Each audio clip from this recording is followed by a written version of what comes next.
G'day, humans. It's been a hot minute, but I am back, joined by one Mr. Prettiest Alex. How are you, sir? Alive. As I mentioned to Alex off air, unfortunately, 5 passings in the family, hence the hiatus, and one in hospital who's not doing too good, but we are here. Awful. Yeah, awful. And then, my kids started daycare, and every other week he's bringing home some form of debilitating disease. Oh. It's not one thing, it's another at the moment. So both just having a string of good luck. Yeah, well, I mean, it is our style. Yes, exactly. Do you still have access to my Honor Club, sir? Probably? I probably do, but I haven't used it. Okay. I'll just touch on some of the standout moments here of Supercard of Honor last week. We're not going to go through too much. I will mention we did do an episode somewhere in between everything happening, and I don't know, I might go back and just try to redo something with it as a lost episode because it's probably out of date by now. Yeah. Okay, let's see. It always pops me when they announce Blake Christian entering a match. Vanilla, baby. I mean, what a way to describe a wrestler. Standout matches here. Hechicero defeating Rev Pro champion Michael Oku in a 11:29. That was a pretty good match. Lee Moriarty defeating CMLL Mexican legend Blue Panther in a pure rules match, going 13:15. Nick Wayne having a really good match here against Titan, of all wrestlers. Defending his Ring of Honor TV Championship, going 16:10. I'm just trying to pull up my other window here because I did have a look at all the star ratings and put them in our Discord. Mina Shirakawa defeated Pastefani, Yuka Sakazaki, and Mayu Yamashita in a women's 4-way wildcard match to determine the interim Ring of Honor Women's Championship. And the next day, Mina injures her hand. Poor timing on that one, so we might get an interim Women's Ring of Honor TV champ. And co-main event here, Athena, forever champion, defeats Thunder Rosa to retain her Women's Ring of Honor World Championship, and Bandito defeating Konosuke Takeshita in the main event, going 29-23 to retain his Ring of Honor World Championship. Standout matches here by Meltzer. Nick Wayne and Titan getting a 4.25, and the main event here, Bandito and Konosuke Takeshita getting a 5.75. Alex is not impressed by that. Overall, Supercard of Honor, really good show. My criticism is the Women's Pure Rules Championship was supposed to start back in March, late March, early April. We still have no bracket for that. Oh, Jesus. Yeah. Should we talk All In, or should we talk WWE stuff?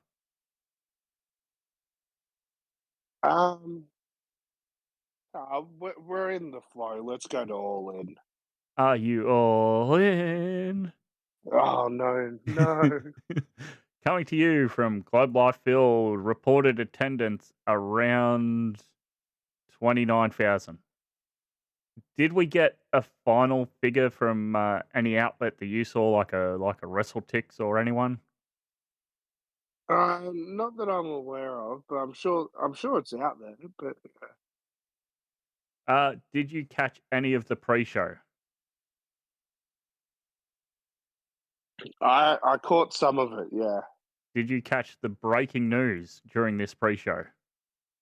I missed that, but obviously they talked about it a million times. So yeah, Yeah, Adam Cole is out of the TNT Championship match, and now it is Cole Fletcher taking on three other challengers, being Daniel Garcia and Sammy Guevara and Dustin Rhodes.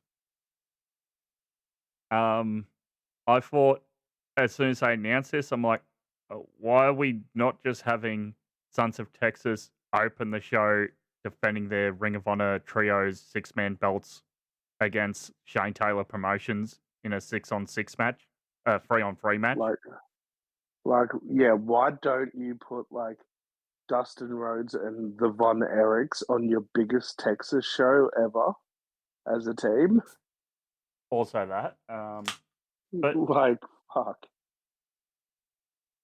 it did make sense later on. So yeah, pre-show matches here. Sons of Texas, Dustin, Sammy, and the Von Erichs defeat Shane Taylor Promotions, Shane Taylor, Lee Moriarty, Charlie Bravo, and Sean Dean, who had with them Anthony Ogogo and Trish Andorra, and in the Sons of Texas corner, Kevin Von Erich. Yeah, and apparently, like, he works for AEW now, like in a backstage role. Oh, okay. You wouldn't know it because the Von Erichs seem to hardly defend those 6-man belts. Yeah. We had Big Boom AJ, and for one night only, the conglomeration reforms of Kyle O'Reilly, Hologram, and Tomohiro Ishii in their corner. The Rizzler. Thank you for the gate, Rizzler. Yes. And Big Justice. I mean, Big Justice has gotten a lot taller since the last time we saw him. Big Justice is getting bigger and bigger. I mean, he's bigger than half of the wrestlers on the roster. Well, they are facing Don Carl's family, Hechicero, Lance Archer, Rocky Romero, and Trent Beretta, and Rocky's getting in Big Justice's face, and then overcomes Trent and just pie faces Big Justice. Amazing. Incredible. Later on in the match, Trent's in the ring, Big Justice rolls in, spear to Trent, and that's how the conglomeration and Big Boom AJ win.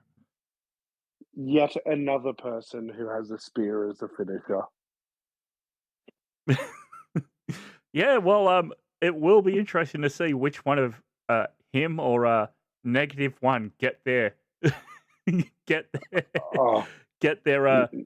AEW contract first. Nah, -1's going to get through Big Justice to get to the money match of -1 versus the Rizzler.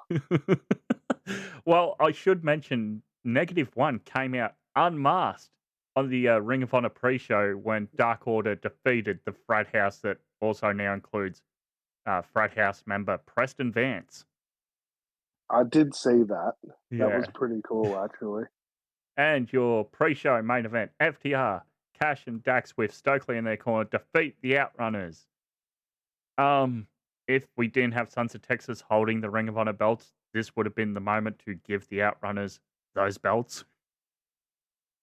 They need belts. The buzz is disappearing on them. Yeah. They need to do something to keep the buzz. Yeah, I agree. Fine match overall, and it sort of sets up to with FTR here winning dirty with Stokely putting the foot on the rope here to win. Now, main show kicks off with the Ops, Shibata, Powerhouse Hobbs, and Samoa Joe defending the Trios Championships against Death Riders, Claudio, Yuta, and their hired mercenary, Gabe Kidd. Is he a Death Rider or isn't he? Man, he doesn't know what he is. Like when he's in New Japan, he's Bullet Club, but he's also wearing the New Japan logo. So, like, he doesn't know what he is anymore. I represent the invading company, but I'm from the invading faction. But also, I love New Japan. He's not still part of War Dogs, is he? Hang on, I'm looking this up. No, but now. I'm talking about. He is. He's still part of Bullet Club War Dogs. Oh, Jesus Christ. Well, yeah, I Yeah. was mainly referencing the fact that he was wearing the New Japan logo for his match against Kenny. Oh, yeah, I forgot about that part. He Mm. he should be. This is the problem with intermingling of AEW and New Japan factions. He should be teaming with the Bang Bang Gang because they're Bullet Club Gold. Oh, yeah. But are the Bang Bang Gang still a thing? Because, like, are they faces now? Like, I don't know. is We Jay could, White still part of it? Like, who knows? yeah. Um, Overall, good trios match here to open. I thought with the Ops retaining, and then they're just like, "What? No, fuck you, Joe. We're just going to Pillmanize you." I liked it, actually.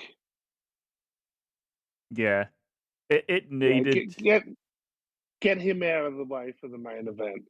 exactly. Uh, Following that is your men's casino gauntlet match, and I will bring this up now. You know the biggest difference between this and the Royal Rumble? The Royal Rumble's over. As a match type, yes, but its participants are not because music would hit and there'd be a pop for someone coming out. Can't say that about the Rumble anymore. Yeah, that's true. That's true. I will say, as much grief as I'm going to give AEW in the next episode or two, um, their music department is spot on. Yeah. So out comes Mark Briscoe, MJF, then third, Ricochet, fourth, Bandito, fifth, Konosuke Takeshita, and Bandito and Takeshita get into it after last night. Sixth, Mystico with his full CMLL entrance and MVPs on commentary just going, "Hit him, Max. Don't let him get his shit in. Hit him." I'm like, yeah, he should fucking deck him. Following that, Josh Alexander of the Don Callis family, Anthony Bowens comes out, Roderick Strong then comes out, Brody King, part of the Hands of Hell, Juice Robinson making a return, a surprise return for Kota Ibushi, who's recently come back, the Beast Mortos, and then we should have ended it there because then Max Caster comes out and it's just sort of, oh yeah. This greatest wrestler alive gimmick is not landing for Max Caster, is it? No. There's so much potential with the dude, but they just can't figure out what to do with him. Yeah, I seen he was advertised for Collision this past week, but I did not catch that episode. Yeah, who did? So here, closing stages, Roderick Strong's in the ring. Briscoe goes for the J Driller, and MJF runs in, throws Briscoe out, and covers Roderick Strong here to get the win. You piece of shit. Fuck me, Mark Briscoe's getting close to being the most over babyface in this company, by the way. And he is getting up there. Did you go watch the Players Tribune documentary special yet? No. Okay. I don't know that, yeah. I'm gonna maybe watch that tonight. Yeah, he's getting really good reactions. It's just, where do you go with him? I think it's the right call for MJF because he's like, I'm getting back my Triple B. So, and the main event result here does make sense afterwards, even though I was sort of umming and ahhing about where we were going leading into it. I was, at this point, I was adamant that MJF was walking out of All In as the champ. That's what I was thinking too. Yeah, I was like, this could happen. Like, and I wouldn't hate it. Yeah. Uh, And it's just like, all right, let's just pretend the last couple of years didn't happen, and now we're back to MJF is champ and everything's all good. so following that, Adam Cole comes out, does his full entrance, and does his in-ring promo. Says, "This isn't a retirement. I don't want to mention that word, but I'm going to be going away for a while." And And then there was go on. Roderick Strong's face told the story. It might be of retirement, right? Like Yeah, Roderick Strong was in tears. And then you check out Twitter, and like every wrestler that's ever had an interaction with him is paying tribute to it. can I just So it's say, like, all the dickhead fans mm, piling on Britt Baker, going, "Oh, who's your ex?" Just fuck off, would ya? guess what? They were together because they gave a shit about each other at some point. So like, she's obviously gonna not want him to retire from his job early because of injury. Like, she just because they're not together doesn't mean they hate each other. Oh, fuck. No, some people. But Uh, y- yeah, and even the non AEW wrestlers coming out and posting their support for yeah. Cole here. Yeah, we get Kyle O'Reilly in the ring. We get Roderick Strong in the ring, and then they walk back up the ramp with Cole, and then Daniel Garcia's music hits, and he comes out and he hugs Cole, and you're thinking, okay, Garcia's going to be serious here. Nope, time to do Uh, my Fandango dance. yep. That Uh, that was the first thing I thought of too. Was just like, we're going from this moment to that, and it's just like it just doesn't work. Now, for me, the guys worked their ass off in this match, but the crowd was dead. Do you think Yeah. they should have done this either on the pre-show earlier in the night or to open the pay-per-view? This should have been an open. Have Cole come out to open the This should, pay-per-view? yeah, like fucking cut to the chase. Like, big moment to start off the show, and then this match would be perfect to kick off the show. Like the trios match is a great way to start off, but that could have gone anywhere in the card. And in fact, it might have actually been better to put that trios match closer to the main event. So then you could explain, like, oh, well, these people can't come out and help and go after the Death Riders because that match was so soon. Yeah. So yes, Yeah. it is Daniel Garcia with Matt Menard going down to do commentary, and Kyle Fletcher and Sammy Guevara and Dustin Rhodes. This was a really good match. And I did not see the result coming. I thought, even when I was watching the pre-show, I thought, well, it's still a lock for Kyle, and he'll probably pin someone like Sammy or Dustin, and it'll be good heel heat in Texas. But no. I was pretty certain like, if Tony Khan wanted to do something good here, you got to put the belt on Dustin. And I don't think Kyle was ever going to beat Adam Cole for the belt.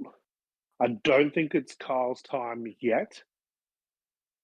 It will be, but there's so much gas in the tank with Kyle that you don't need to rush into it yet. And do you remember the last time Dustin Rhodes had a singles title in a major company?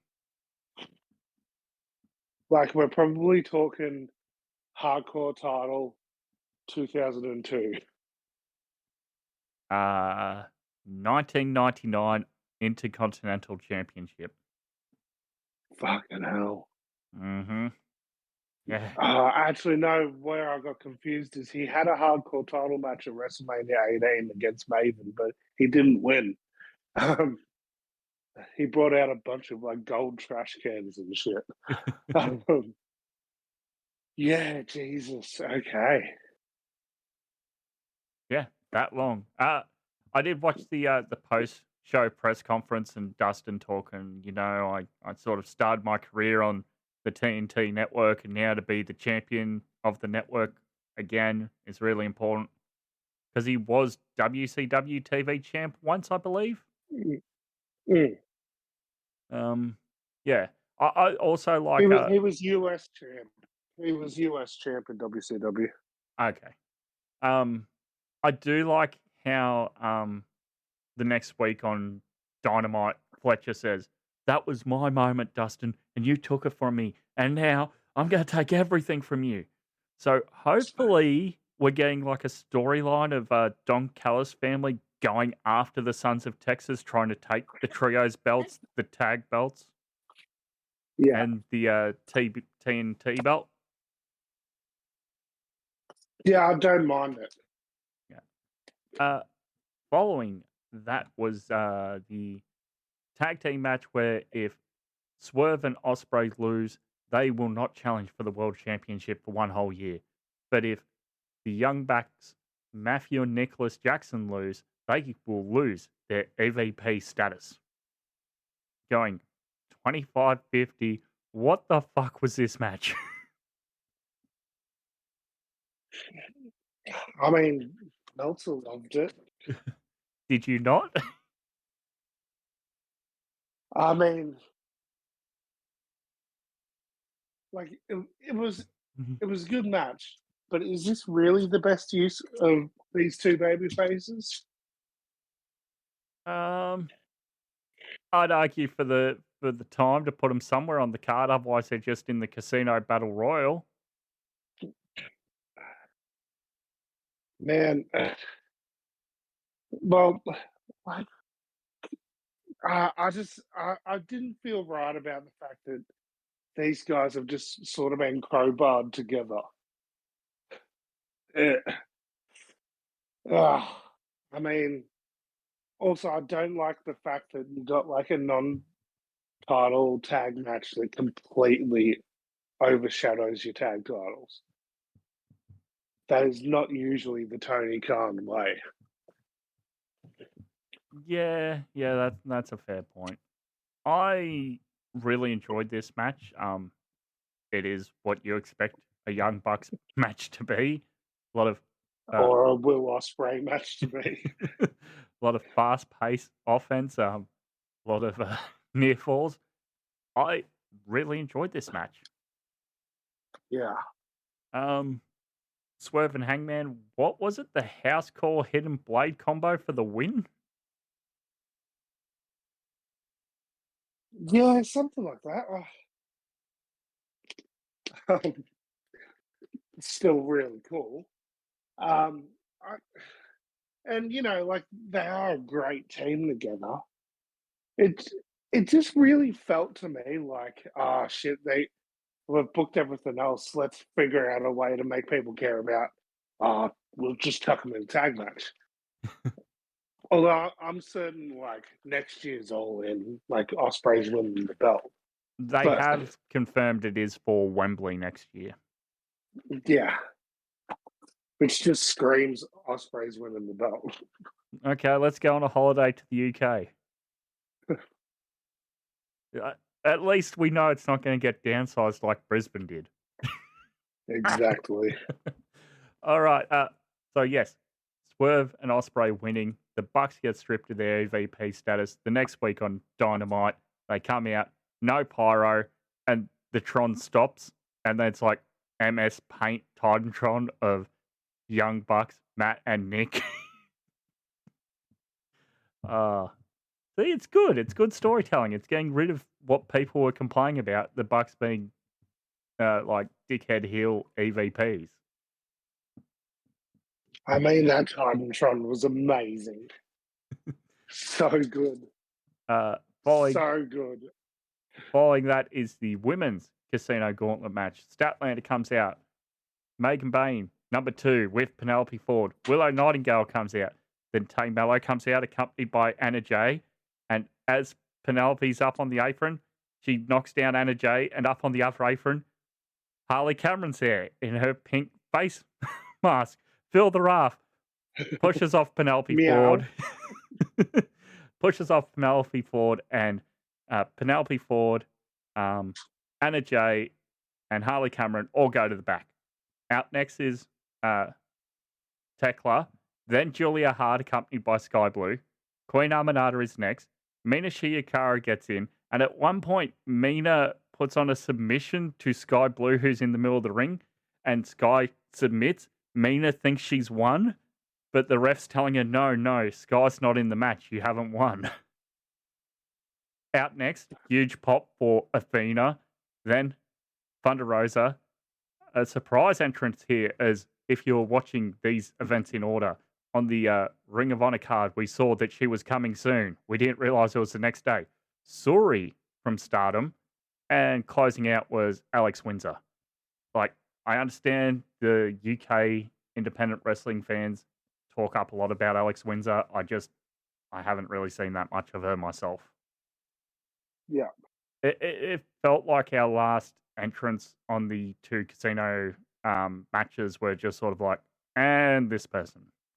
It wasn't like a big surprise to close off the entrance. I mean, we are aware of who Alex Windsor's like married to or engaged to, right? Yeah, I know. I did like the closing here. Athena hitting the O-face on Mina, getting the pin. Athena guaranteed AEW Women's World Championship match. Did you catch Athena at the post-show press conference? I saw clips of it. I didn't see the entire thing. Somebody goes, is this moment for you more important than somebody who's having their retirement in Atlanta tonight? Oh, no, I didn't see this. She just goes, who? The reporter goes, great answer. She goes, I'm focused on me and my Ring of Honor Women's Championship. And she holds up the bell and like, and my AEW contract now, and I'll be forever champion and the future Women's World Champion, yada, yada, yada. So yeah, Athena, still champion, cleaned out the entirety of Ring of Honor, now coming to AEW. God, Tony Khan just loves putting a shitload of belts on one person. It's just his style. Mercedes, Dustin, Athena's next. Yeah, well, yeah, probably. Following that, your three-way for the AEW World Tag Team Championship, it is the Hurt Syndicate, Bobby Lashley and Shelton Benjamin, accompanied by MJF and MVP, who get a special live entrance. Also, they are fighting Jet Speed, Kevin Knight, and Speedball Mike Bailey. And the other challengers, the Patriarchy, Christian Cage, and his son, the Ring of Honor TV champ, Nick Wayne. In their corner is Kip Sabian and Mother Wayne. Nick Wayne, who wasn't alive when Dustin Rhodes won his last singles title. Really? Why? When was Nick Wayne born? Oh my God. You are right. He's only 20. I'm like, wait, no, that's not right. Yeah, it turns out I am old now. Fuck, man. Nick Wayne wasn't alive when John Cena won his first world title. Jeez. Wow. Future of our industry, ladies and gentlemen. It's unreal. I thought this match was sort of a bit how you go on. It was kind of paint by numbers, but that's, as you did mention, it did suffer from the tag match just 2 matches before, the Swerve Ospreay and the Bucks. Yeah, I mean, this probably should have gone on before that match. That Bucks match probably should have been lower on the card. Yeah. I'd probably switch the 2 places now in hindsight, but yeah, I think right result here, great match, and we get the post match here after the Hurt Syndicate win, and the Patriarchy's all in the ring, and Nick Wayne kill switch to Christian Cage. What is going on? And FTR, who were on commentary, get in the ring. and it looks like we're going to concerto Christian Cage, and then you think you know him. And The Legend. you saw that shirt. The Legend. Oh, goodness. Front runner for best merch of the year. But he comes out. He goes stage left. He goes stage right. He does his pose. Pyro goes off. We are past Jeff Hardy levels of making a save in AEW. Yeah, it was fucking outrageous. Meanwhile, But in the to ring, to be fair, he wasn't really saving Christian because he's still kind of pissed at Christian. Yeah. So, Edge, Adam Copeland, Radar guy. Legend. The Legend himself.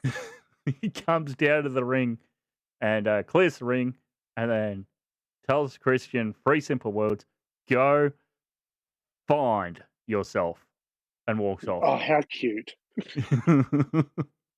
Should have said the other thing. Yeah, I mean, they're in a stadium. Surely you're allowed to swear in a stadium. I don't know. It's the United States. You're not allowed to swear, but you're allowed to have guns. All right. Anyway, enough about Cash Wheeler. Arn Anderson. You pull out your Glock. Oh, man. I wonder how Brock Anderson's going these days. I forgot about him. Who didn't? Hang on. Where is Brock Anderson wrestling? I'm pretty sure he had a little stint in MLW, but he's still at MLW, it says. okay, cool. Yeah, since 2024, alongside CW Anderson. Is CW Anderson related to the Andersons? No, but he was called that just because he looked like one. Awesome. So it is time for your first of 3 main events. The women going on first here as Mercedes Moné makes a ridiculous entrance with her ridiculous song. Her cape full of all the past people she's been. She's not even wearing any of her 6 belts. They're all on the cheerleaders on the stage. Yeah. So does that mean that these cheerleaders are officially the champs now, or like is that a symbolic vacation of those titles? Maybe. We can only hope for the sake of the division. No, I guess it's all just pomp and circumstance. Coming out, the champion, timeless Tony Storm. Fucking hell of a match. I don't know if it's Tony's best championship match this year. It'd be The Hollywood ending was this year, so yeah, that's what I'm just thinking too. Because that was perfect. But yeah, this was a really good match. At one point, Tony's in the ring mocking Mercedes, doing the CEO's dance, and then starts twerking. Mercedes knocks down both Tony and Luther on the outside, gets Luther's glasses and snaps them. Now, what do you think should have been the ending here? An avalanche Storm Zero or 3 Storm Zeros? Because this is sort of divided opinions online. Well, the simple answer is 3 avalanche Storm Zeros. Well, yeah, I suppose. But I would have done the avalanche. Mercedes kicks out. Tony gets back up, does 3 in a row and pins her. I've always considered you do your finisher off the top rope. That's a super finisher. No one should ever get out of that. Yeah, that's a fair point too. Yeah, were you shocked at the final result here of Timeless Tony Storm retains over Mercedes? Very shocked. Were But you? also, like, Yeah, because I was expecting, like, oh shit, we're going to see Mercedes versus Athena. Every single belt in wrestling is going to be on the line, and Mercedes is going to add the ROH title. yeah, yeah. It did But feel like yeah, that. no. Yeah, that's what I thought was going to happen. So yeah, like the Athena win earlier actually made me convinced that Tony wasn't going to win. And also because Mercedes beat Athena in the Owen tournament to get this opportunity. Yeah. So I thought, oh, they're going to run it back, and maybe Athena will win the world title off Mercedes, and then they'll go to a third deciding match for all the belts. But Well, they now need to get some fucking belts off Mercedes. well, In yeah, particular, that TBS title that hasn't been relevant since, uh, December dare I Statlander. say, dare I say, it hasn't been relevant since the first person that held it. Oh, Miss Cargill. Like, I don't think it's been relevant since then. Um, It's had its moments, but I'm just trying to think now who else has held it. Fuck. Why are you making me blank Julia on the Hart was a spot? good champ. Uh, yeah, but that was such a short reign too. 155 Yeah, days, really? Oh, okay. Oh, she pinned Sky Blue in a freeway when Statlander was champ. There you go. Then Willow, then Mercedes for 422 days. Uh, does Mercedes just hold on to it to break Jade's record of 508 days? Because Jade went to the other company. probably. Yeah. Um. So they're going to have a person that has publicly said, "I will go back to WWE eventually, break its break a record." Okay, cool. Yeah. Don't forget that she publicly said that um. while Yeah. she was under AEW contract. Anyway, Also shocking the amount of booze Mercedes getting in a stadium show. Anytime she tried the Free Amigos or the Frog Splash, especially in Texas, the Texas fans were not having a bar of it. yeah, You're not Eddie. Stop doing that. uh, good. Winner take all co-main event here: Kazuchika Okada with Don Callis, the Continental Champion, versus Kenny Omega with Kota Ibushi, the International Champion, to become the inaugural AEW Unified Champion. Hell of a match. Hell of a match. Like, Like yeah, probably their worst, to be honest. yeah. But it was still a fucking hell of a match. That's what I was gonna say. It's slow down US bitch era Okada and Kenny. I've been battling diverticulitis Omega. It's not going to be the same level as their Japan matches, but it was And still that's fucking good. yeah, I mean, like that those Japan matches, what, fucking 7 years ago, 8 years ago? Like like people had unrealistic expectations of this match. Like the whole reason this match is happening is because it fucking looks amazing on a card. Their 2 out of 3 falls match in Dominion Osaka Joe Hall was June of 2018. So yeah, 7 years. Wow. Yeah. Um. Yeah, I thought hell of a match here. Bit shocked by the outcome, but I mean, hopefully we actually do something with Okada and remember he is the champion now. Yeah. Yeah. And then this week on Dynamite, Callis is still carrying around the other 2 belts. Hooray, Okada 3 belts.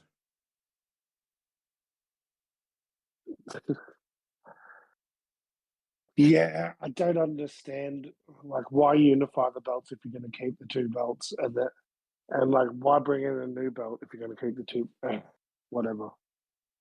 Yeah. Did you like Kenny's special stadium entrance?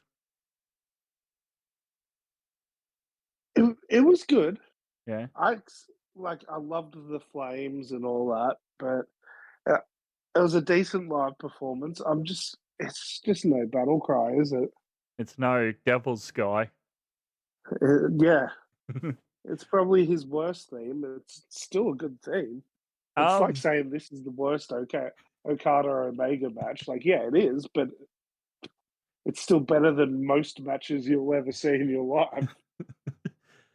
I know your partner's a big fan of Assassin's Creed. Did she happen to walk in and see Will Ospreay's entrance? No. Oh. Actually, thanks for the reminder. I might have to show her. Fair enough.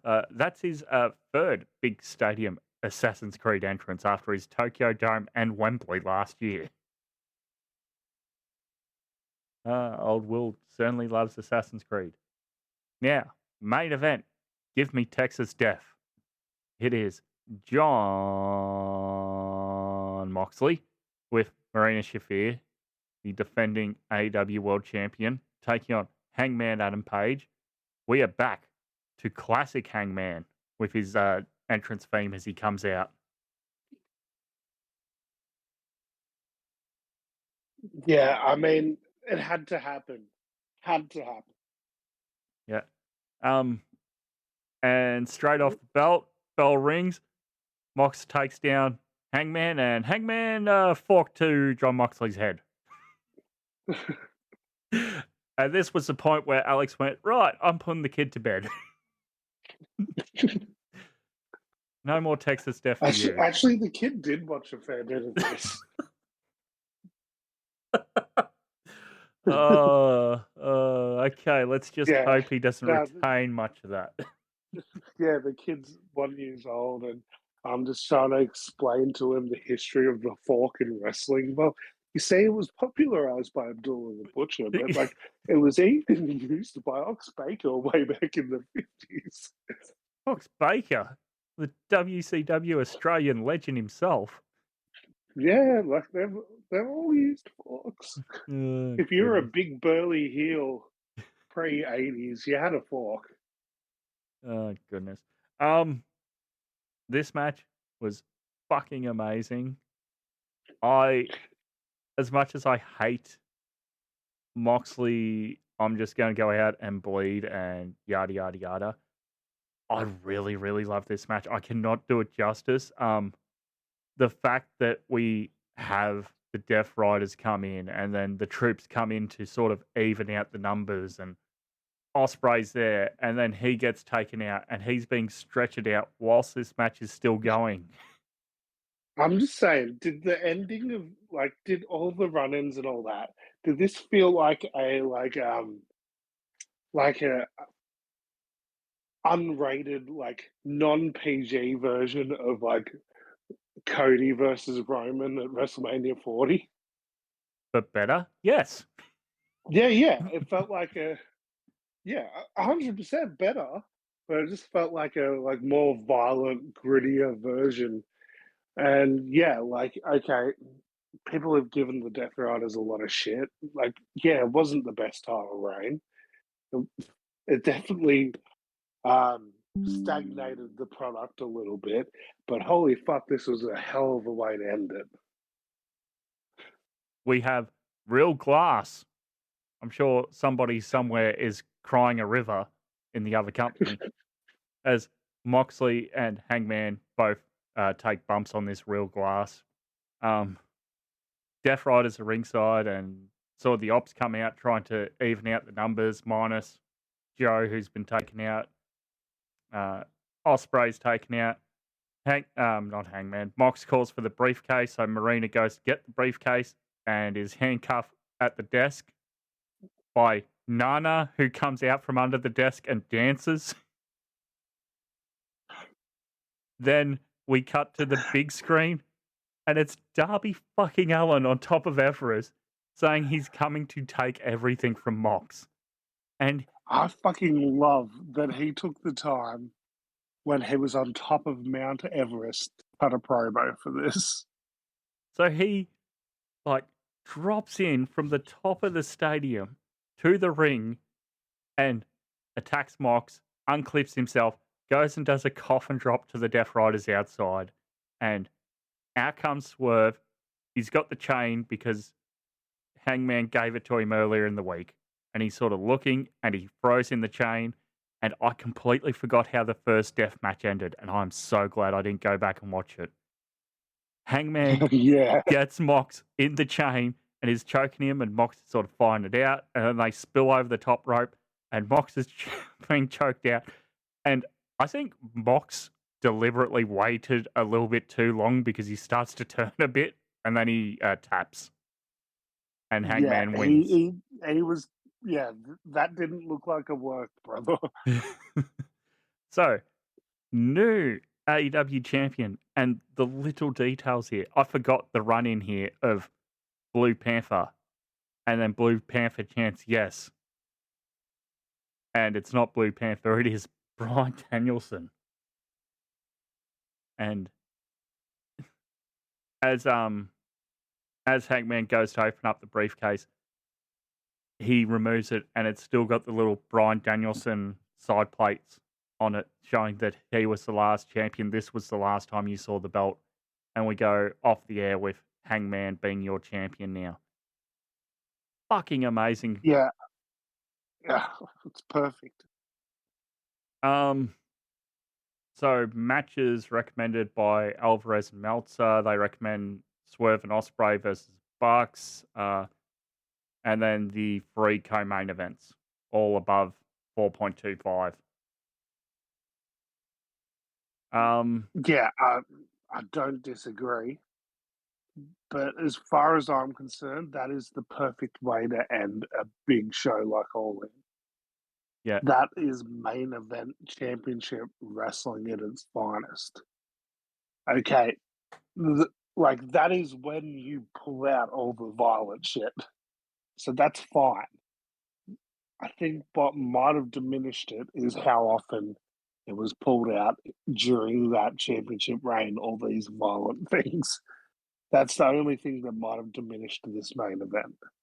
Yeah, like I've said before on the air, I'm not a huge fan of death matches, or when Swerve and Hangman had their cage match with the needles. I wasn't a huge fan of that. This, however, felt right. It felt like we as the babyface locker room are done with Moxley and the Death Riders, and having Texas death match guarantees that we can come in and even out the numbers if we need to. Yeah. And Swerve there going, yeah, Hangman's done wrong by me, burning down my childhood house, but this is for the greater good of the company when he tosses in that chain. Fucking love this match. Love this show. 6 beers.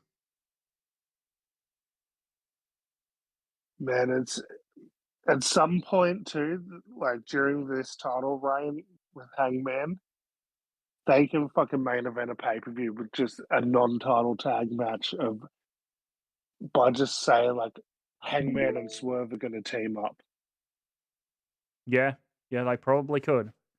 Should we touch on NXT Great American? Oh, actually, first, did you watch AAA name I can't pronounce on July the 11th? No. Okay. Isn't this the one where Alberto El Patron has gone back to his home planet? Like, where they completely poochied Alberto Del Rio. He's got to win the upcoming championship match against El Hero del Vikingo, or he's being kicked out of his group. Yeah, something like that from the translation I read online. But did you see the co-main event highlights of Lola Vice and Santino Marella in a mixed tag team match taking on La Hinera and Mr. Iguana, where the Cobra puts down Linestra and Santino, bruh, making Mexican kids cry, bruh. I did see this. It was very good. Oh, there's just like some kid who sounds like he's like 10 just bawling his eyes out because Mr. Iguana is giving CPR to Linestra in the middle of this mixed tag team match. Oh, I love it. I love it. Like, if I was booking Mr. Iguana and he was part of, like, say, a Bugs roster or something, I'm totally having someone big boss man pepper Alsto Layeska to Mr. Iguana. So I love that. Oh, goodness. So, yes, give us more Mr. Iguana on, I guess, NXT. Great American Bash. Coming to you live the same time as All In. Did you watch any of this? Because I did not. I did not. I had absolutely no interest in this. Well, that makes two of us. To be honest with you. Okay, then. Well, what about Saturday night's main event featuring Bill Goldberg's retirement? I don't think that was the biggest news of the night. I think the biggest news of the night was the return to mainstream North American wrestling of Ernest the Cat Miller. Yeah, I'll be honest, I haven't seen any of this either. After sitting up until 3 a.m. watching All In one sitting, I was kind of burnt out on wrestling for that week. I watched, definitely watched Saturday night's main event. Yeah. I did not. Yeah, there was never a chance of me watching the Great American Bash. Not a fucking chance. Not when, like, yeah, I could complain forever about what NXT and TNA are doing at the moment. Yeah. Well, I already know. Who is it results. helping? Who is this helping? It's not helping Jordan Grace. I know that much. It's not helping her. Or It's like, or Joe Hendry. yeah. It's because we needed to get Trick Williams more over. It's like, no, you didn't. Like, fuck it. Let's just bring it up. Like, we both didn't watch it, but we know the results. Yeah. Your biggest TNA crowd in forever, if not ever. 7,000 people. Since was before Destination America. What network were they on before Destination America? Was that Spike? Yeah, it might be. So it's either the biggest crowd since Destination America or since Spike. Yeah, anyway, it's been a long ass time since they've had anything close to 7,000 people, let alone 7,500 people in an arena. You're in New York. Your main event has a fucking dude from New York in it. You had from all reports, a very large, like, Boricua turnout for this crowd. Like, a lot of Puerto Ricans in the crowd because of Santana being in the main event. All to just like, nah, we'll do it at Bound for Glory in front of 1,000 people in fucking, I don't know where it's going to be, but it's not his fucking hometown. Hang on, I'll see if I can find it. Go on. Yeah, it's just like, okay, you've wasted it. You've wasted fucking Joe Hendry. You're now wasting Mark Santana. And guess what? We're just going to add to it because now JC Jane's the fucking TNA champ. Oh, Bound for Glory's in one of your favourite hometowns for professional wrestling in North America. Lol Mass. Oh, okay, yeah.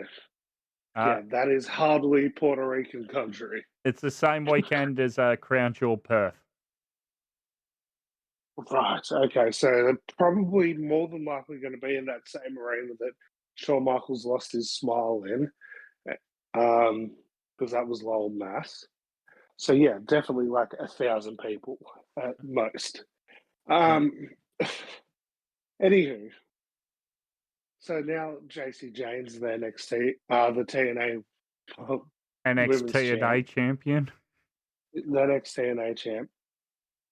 Now NXT's tomorrow, so if fucking NXT doesn't start off with the entire fucking TNA roster invading, storming that building for NXT tomorrow, TNA's buried.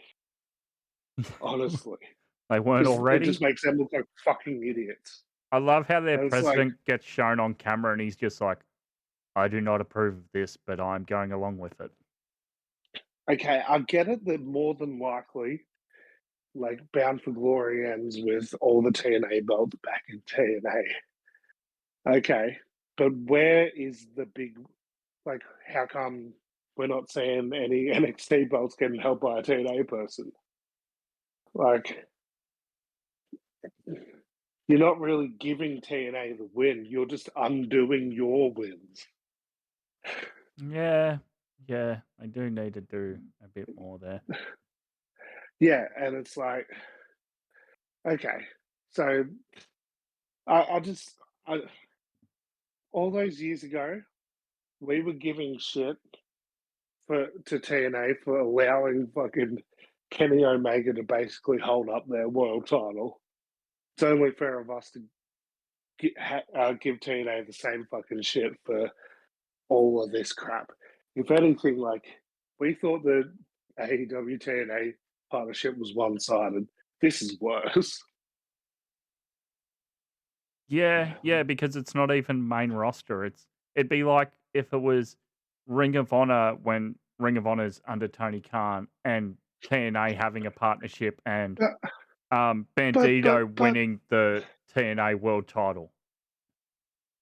But TNA got AJ Styles to have a one-off and pat their X Division champ on the shoulder and say, "Good job, kid." Yeah, That's all you're going to get out of it. Fuck off. We got Get Ready to Fly one last time. Be grateful. I mean, that was fucking cool. Because he said on how many times, I hate that fucking song. I never want to hear it again. Yeah. I only want to hear it if I'm going in the TNA Hall of Fame. He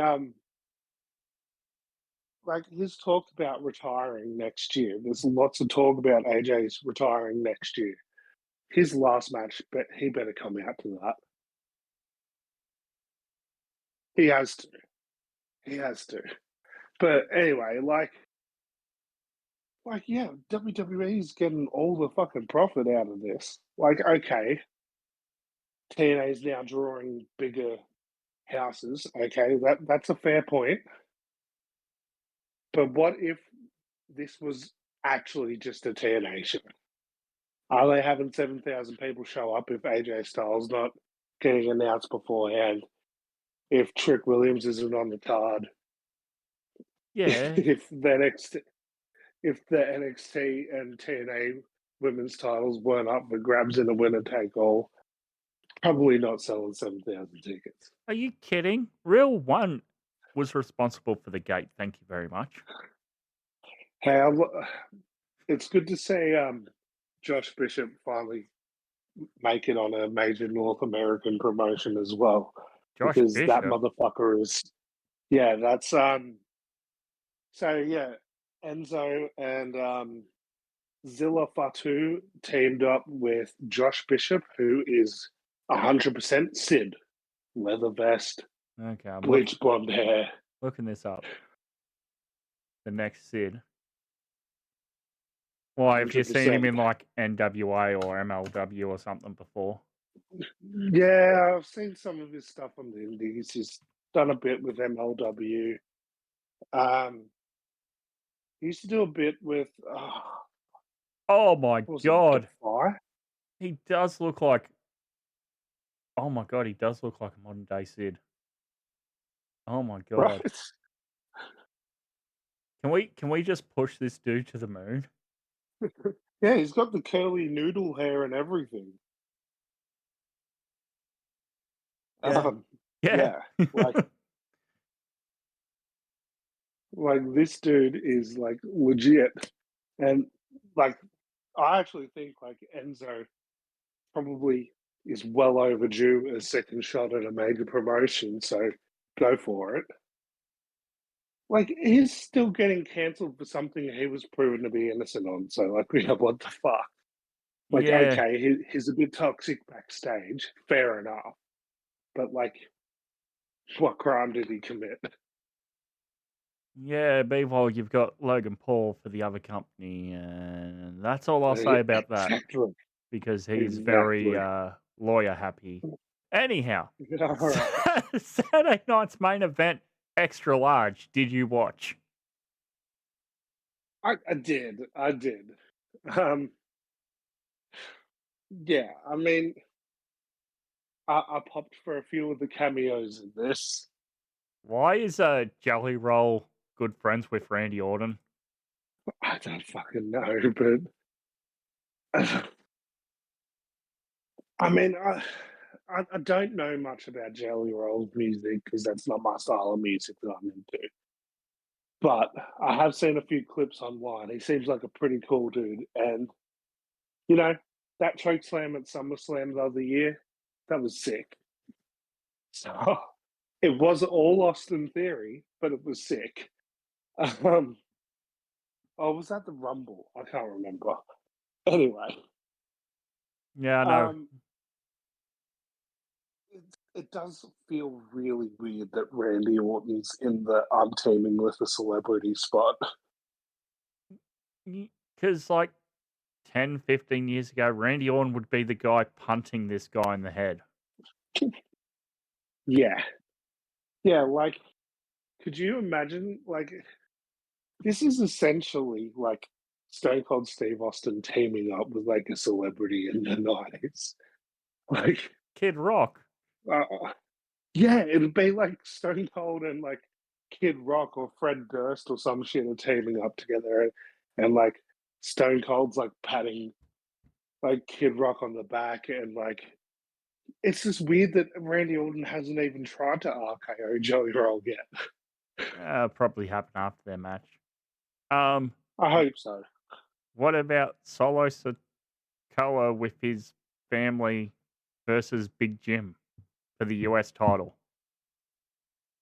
I mean, I think I'm not sure if it was the last episode or not, but the last time you and I recorded together, I think we were talking about where the fuck's Hikuleo, and then like 5 minutes later he debuts. Oh yeah. So and you were saying he should. You've got Tama Tonga, you got Tonga Loa. He should be Tola Tonga. Well, yeah, I mean that had sort of been leaked a little bit anyway. I mean, but now oh, my issue is like, where does Tama fit into this when he comes back? Like, because you already got like four people against one Jacob. Yeah, and then Jacob got dragged out of the building the other night I saw on social media, and Cody just looked at him and laughed. Don't get me started on what I think is going to happen at SummerSlam. Yeah. I don't know. They'll double switch Rue, I think. Yeah, maybe. Jacob Fatu, I guess, builds his own family with Big Jim Yeah, well, and he's got Big Jim. Jay. I don't know. It just feels like Who else Jay. can we get? It feels like JC Mateo's on the wrong side of this when Tama comes back. Dude, like, have you ever seen Jeff Cobb seem so fucking vanilla? Once in AEW for Chris Jericho. I mean, yeah, but the bell rang and he showed fucking personality. Like, in this, he's the muscle, but he isn't even like the muscliest muscle in the group. So, like, at this point, he's just like the chubby guy that hangs out with the you got to beat up him before you get to the big muscle in Talatonga. Yeah. It's like he's just another fucking pawn. Like, this is not a good use of him. He shouldn't have been fucking brought in as part of this to begin with. Well, that's what I mean. He should be on Jacob Fatu's side. Yeah. Yeah, that would be a much better spot for him. Yeah.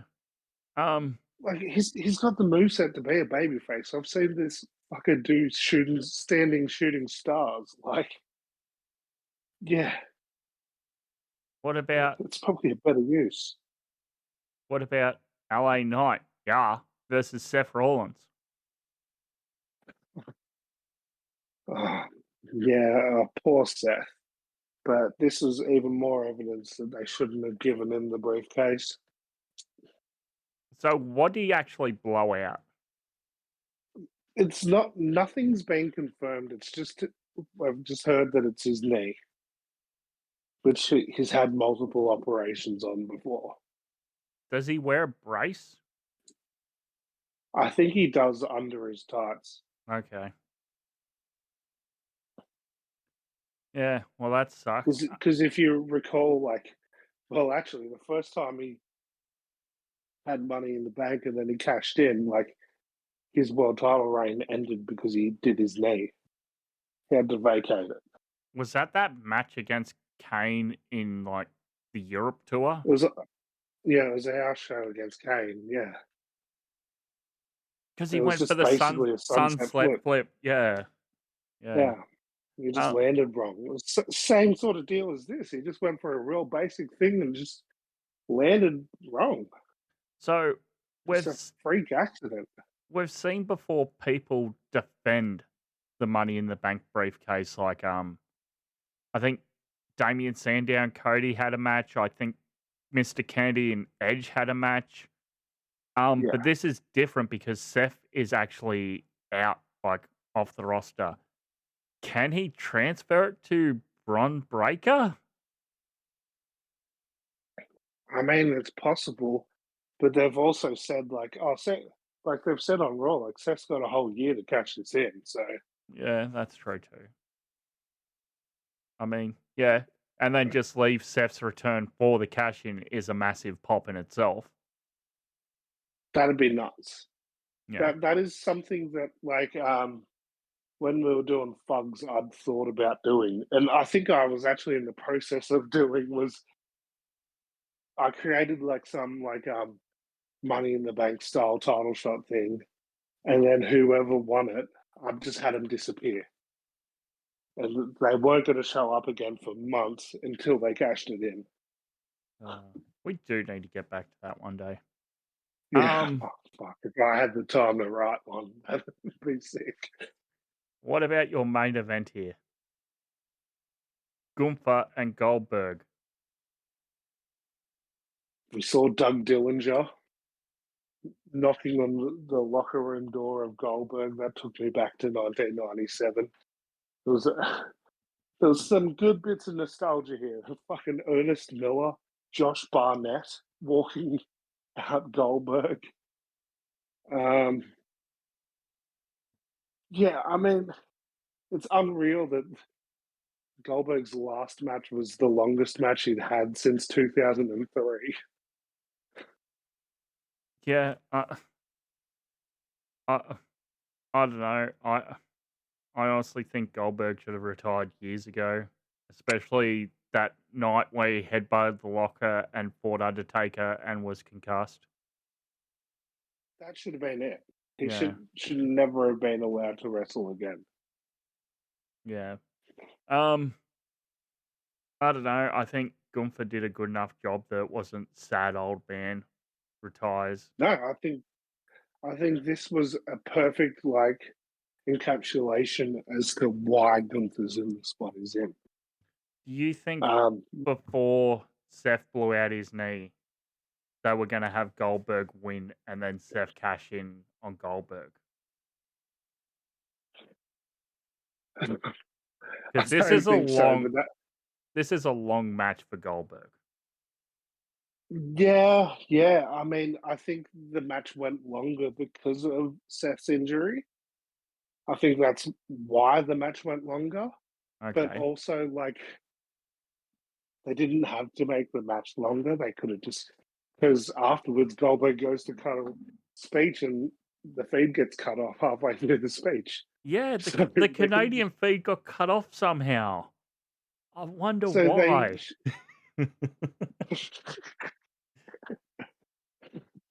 Bill Goldberg. Yeah. Yeah, unreal. That's funny that. Um, but yeah, like I think just Seth and LA Knight would have gone longer, and this would have gone shorter. I don't think Goldberg was ever going to win this, Yeah. especially knowing I mean, in hindsight, because Evolution's the knowing that next Punk, day, and that hadn't like, happened yet. mm, yeah, I mean, it would have been wild that both briefcases were cashed in on the same weekend. Or only the one, and they changed plans for the briefcase because Seth got injured. There's no way Naomi wasn't going to cash in. There's no way. Because, that women's briefcase had to be cashed in at the second ever all women's pay per view. It just had to happen there. Fair enough. Might as well talk Evolution now, and then we'll finish. I only caught the main event. As I said, I was pretty wrestled out after Dynamite, Collision, Honor Club TV, Ring of Honor pay-per-view, and AEW pay-per-view. Well, I did watch most of this. Triple threat for the women's IC title. Becky Lynch, the champion, defeats Bayley and Lyra Valkyria. Who did she pin? I fucking can't remember. It was probably Bayley. And who's she facing at SummerSlam? Lyra. Yeah, why the fuck are we still doing this? Man. Yeah. It's a dead horse. It's a very dead horse. At this point, you're just beating glue. You're not even beating a horse. You're beating glue. It's already been turned into glue. Oh, God. Yeah. Oh, yeah, because, woo, if Lyra beats Becky, then where the fuck do we go from there? If Lynch wins, Lyra can no longer challenge Lynch for the title as long as Lynch is champion. Didn't we already do this fucking stipulations 2 pay-per-views ago, the other way around? I feel like we did. I feel like we did. I'm looking it up now. Any real thoughts here on the women's IC title and how it's been handled? I mean, the matches are good. More often than not, the matches are genuinely good. It's just such a fucking shit story. And honestly, Lyra's not really... She's not clicking for me as a babyface anyway. Besides the whole woo in her song. Oh, that's... Yeah. No. But that's what WWE uses to be a babyface now. It's if they sing along to your song, you're a babyface. Yeah, if at Money in the Bank we did this last month, June 7th, Money in the Bank. It was the other way around. If Lynch had lost, she wouldn't be able to challenge Lyra for the championship. Okay, cheers. Thanks, WWE. Yeah. What else did we have at Evolution? Lots of women's stuff. JC Jane and defeated Jordan Grace because Blake Monroe, the wrestler, not the porn star, turned heel on Jordan Grace, even though I thought she was already a heel. Thank you for saying it. The first press conference with JC Jane, and she does the whole Sabrina Carpenter thing. Have you ever tried this, JC? And slaps her. That's a fucking heel move. But also, like, we just started. Like, Jordan and Blake are friends. Like, we're done the heel turn too quickly, so quick that it doesn't feel like the person you're turning heel was ever a face to begin with. They needed to do the bit where you start to like Blake. Yeah. They didn't get to that bit yet. So I will ask this now, because they're both on the same card tonight. Does Blake Monroe feel like Tiffany Stratton like in the WWE?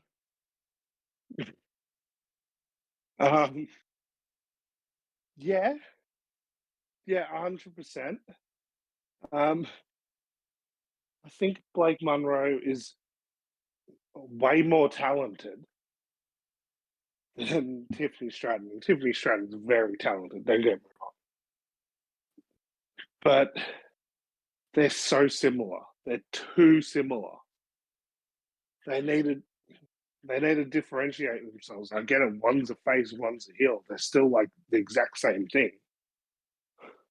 It's because Tiffany's whole persona is sort of before Sabrina really blew up the last 2 years. That was Tiffany's whole persona. Hey, I'm blonde and I like Barbie and I like pop music. And now Blake Monroe's come in from the other company, and instead of being this confident, independent woman, she's like, no, I'm going to just reinvent myself. I don't think it's working. I don't see the buzz about her online other than the occasional joke, your name's a porn star. Yeah. Yeah. Yeah. And yeah, it's, I don't know, man. It's like, you look at this division too, and it's like, okay, why are we choosing JC Jane? Over Jordan Grace, especially with Slammiversary the next week for both women's titles. Jordan Grace would be a slam dunk to be both women's champions. I mean, before Jordan, like when Jordan Grace showed up at the Rumble, did she or did she not have the Knockouts title? The year before, yeah. Other way. The year before she did. Before.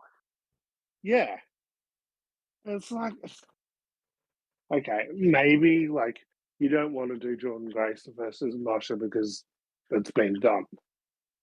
Okay. But who the fuck cares about JC Jane? No one does. She's like, it's like Toxic Attraction was two Shawn Michaels and a Marty Jannetty. Like, you had two chances there to pick a star, and you still chose Marty. How is old Marty doing? Still crazy? Oh, more than likely. And hey, nothing wrong with Marty. He was a talented wrestler, but it's just like not everyone should be in the top spot. Yeah. Women's four-way match for the women's WWE tag titles. Judgment Day. Roxanne Perez and Raquel Rodriguez defeat Charlotte Flair and Alexa Bliss, Sol Ruka and Zarya, and Kabuki Warriors. Any real thoughts here, Alex?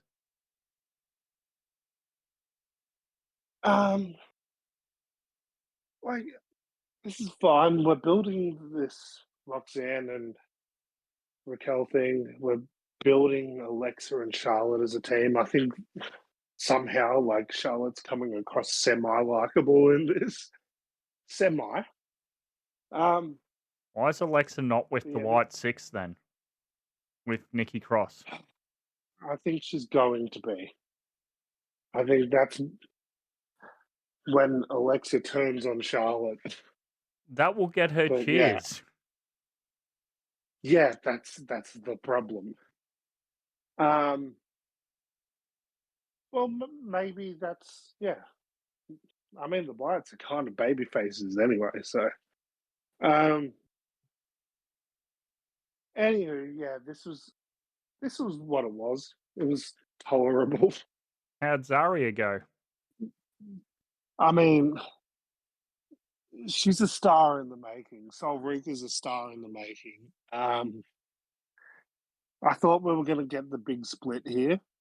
It would have been the right place to do it, but I guess we're going to keep building. To Sol and Zarya splitting. Yeah. Yeah, eventually. Fourth match of the night. It's got to be like Zarya beating the shit out of Sol. Yeah. And then Zarya can be speed champion. Okay, fourth match. Fuck Tiffany Stratton defending the women's championship against the legend Chris Stratus. Oh, man. Fine. Why does Trish still work so much better than most of the roster?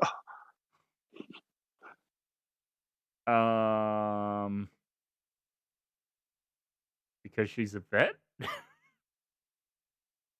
Oh, it's just unreal. Yeah, this was really good, I thought. Yeah. Any chance this was going to Trish in your mind? Nah, not a chance at all. Fair enough. The no holds barred match where Bianca Belair was special guest referee of Jade Cargill defeating Naomi. Any real thoughts there? Still waiting for that Bianca heel turn. Yeah. I thought that would have happened in this match. I guess not. 20-woman battle royale for a championship match at Clash in Paris. So it's weird, right? I guess because King of the Ring, Queen of the Ring set up for SummerSlam. Yeah, but are there not two titles? Yeah, So that would make sense. The other title match. Yeah. Oh yeah, because the Queen of the Ring's already nominated which title they're going for. You're right. So yeah, it would be for the other championship. You are right. Oh, there you go. Well, I guess they have their choice after SummerSlam now. I guess.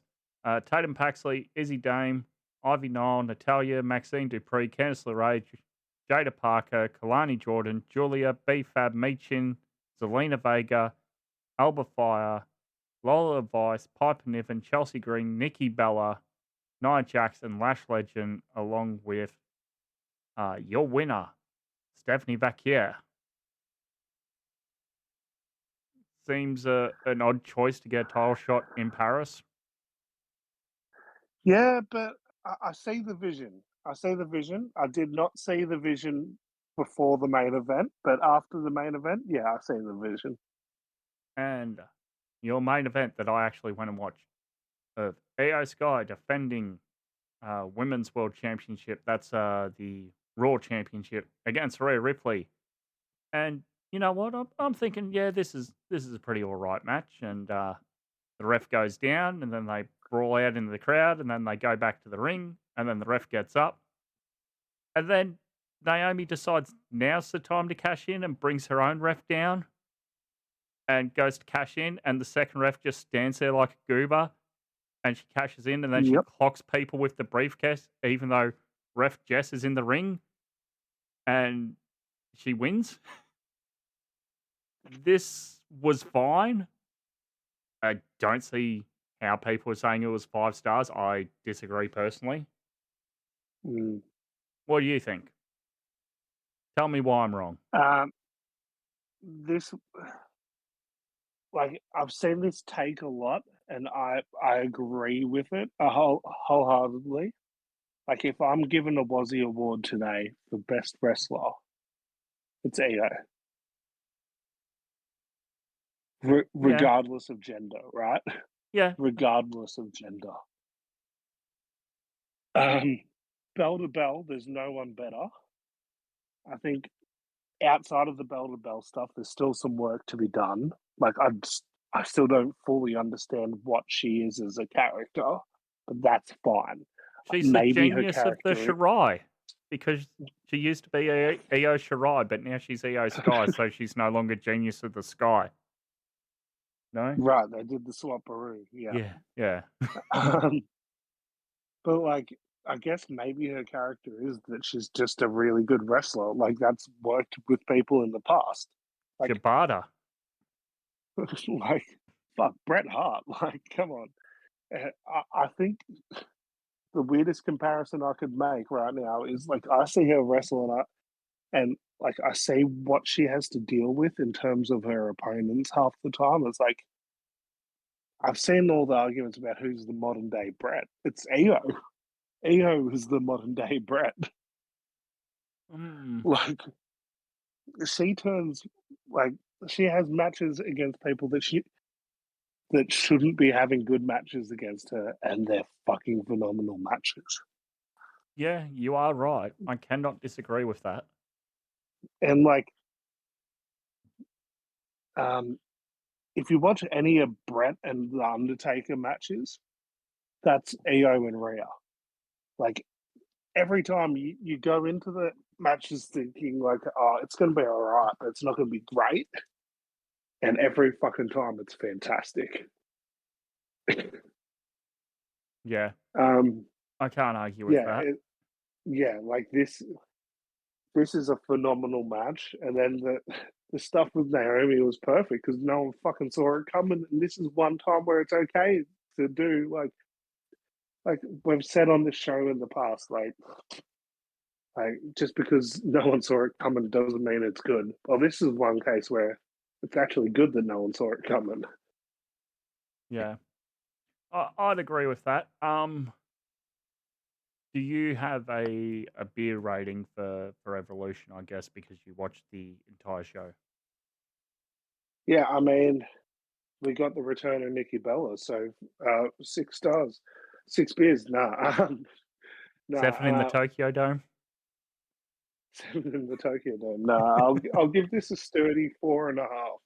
Ah, fair enough. I did put that meme into the Discord earlier from one of the Simpson groups where it's just like Millhouse going a 5-star match and Meltzer goes, yes, please. And then it's just him pouring sugar into a glass and it's a picture of the Tokyo Dome. Say when. I think that just about does us. I don't know when we'll be back or if we'll be back this week. Humans like life is very fucking busy right now. What the hell are we? I'm just trying to find what date we are. 22nd. What is on this weekend? So Slammiversary there was. There is nothing major now, at least North American wise, outside the G1 that started. Schedule permitting, I'd like to do a SummerSlam like preview. Yeah, that's August 3rd. But at the very least, like I can guarantee that we'll be back to talk about SummerSlam. That next weekend. Shit, that's next weekend. Yeah. Oh. Okay, well that's next weekend, and then what's AEW's next offering? All two out SummerSlam. Huh? Yeah, all out usually follows all in, doesn't it? Yeah, 2-night SummerSlam. Son of a bitch. It is too. Yeah. I'm not looking forward to that. I'm just having a look over at Stardom. Because they've got their Stardom 5-star Grand Prix happening at the moment. And I can't see our girl from Stardom. Why am I blanking on the name? Used to team with Kingsley. Zena? Yes. No, she's not in it this year. Well. Although, hopefully she does pop back up in Stardom because that was really good. All right. I think that just about does it. I don't know. Maybe we'll try again later this week to do a SummerSlam preview. Maybe next week. Probably next week. Yeah. Probably next week. Because, like, full disclosure, humans, Chris has been ready to roll. I've had to pull out of the recording of this particular episode like 5-6 times, probably more. Yeah, and then I got news the other day on the Thursday when we were going to record that we had another passing away in the family. So not good times, but we are here. Where Yeah, can the yeah. Like I huh? can barely talk. I can barely talk. I'm still like getting my voice back, but I made it. I made it. Yeah.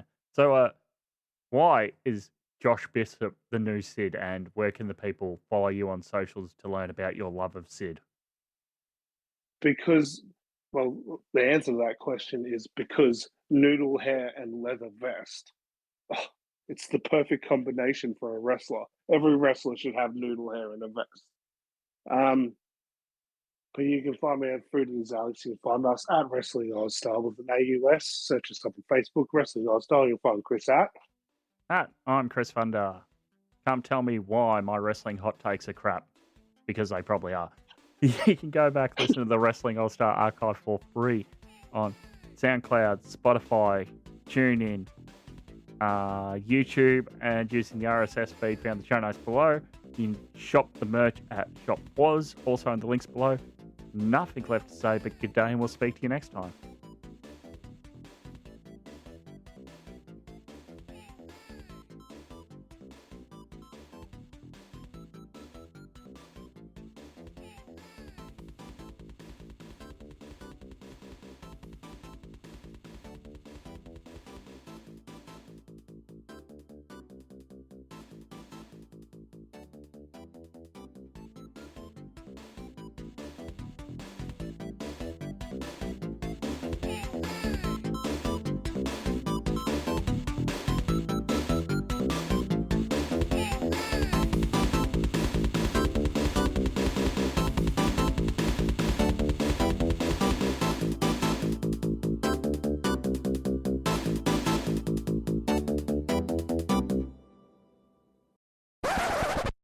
G'day humans, what's a good word? It is I, Chris Funder, back once again for Wrestling All Style. We've taken a couple of weeks off because I've been a bit under the weather, but I am joined by the president of the Wrestling All Style Football Association fan club here on behalf of the Carlton Blues. Fruitius Alex, how are you, mate? Damn it. You made the reference before I could ask you how Essendon went on the weekend. I'll be honest, I watched the first quarter and then I went, yeah, I'm turning this off and I'm going and watching the wrestling. But yeah, it was a bit how you doing, a bit shocking, but oh boy. Should we chat some stuff, because we're doing a bit of a late one tonight to actually try to catch up for once, because we've both been pretty busy. Yeah. I'm thinking Who would have thought being an adult and having a kid would take up so much of your bloody time? Fucking crazy. isn't he out doing a paper run yet? Earn a quid. Oh, mate. He won't even ride his bike. I got him. Lazy.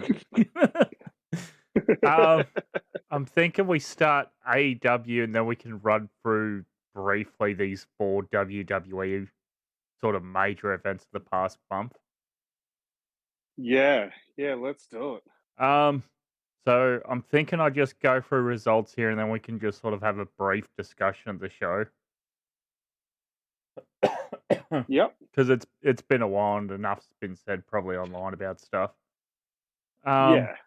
So AEW Double or Nothing 2025 pre-show saw Anna Jay and Harley Cameron defeat Megan Bain and Penelope Ford, and in the other opener saw Bandito, AR Foss, Hologram, and Commander defeat Roppongi Vice and the team of Action Andretti and Leo Rush.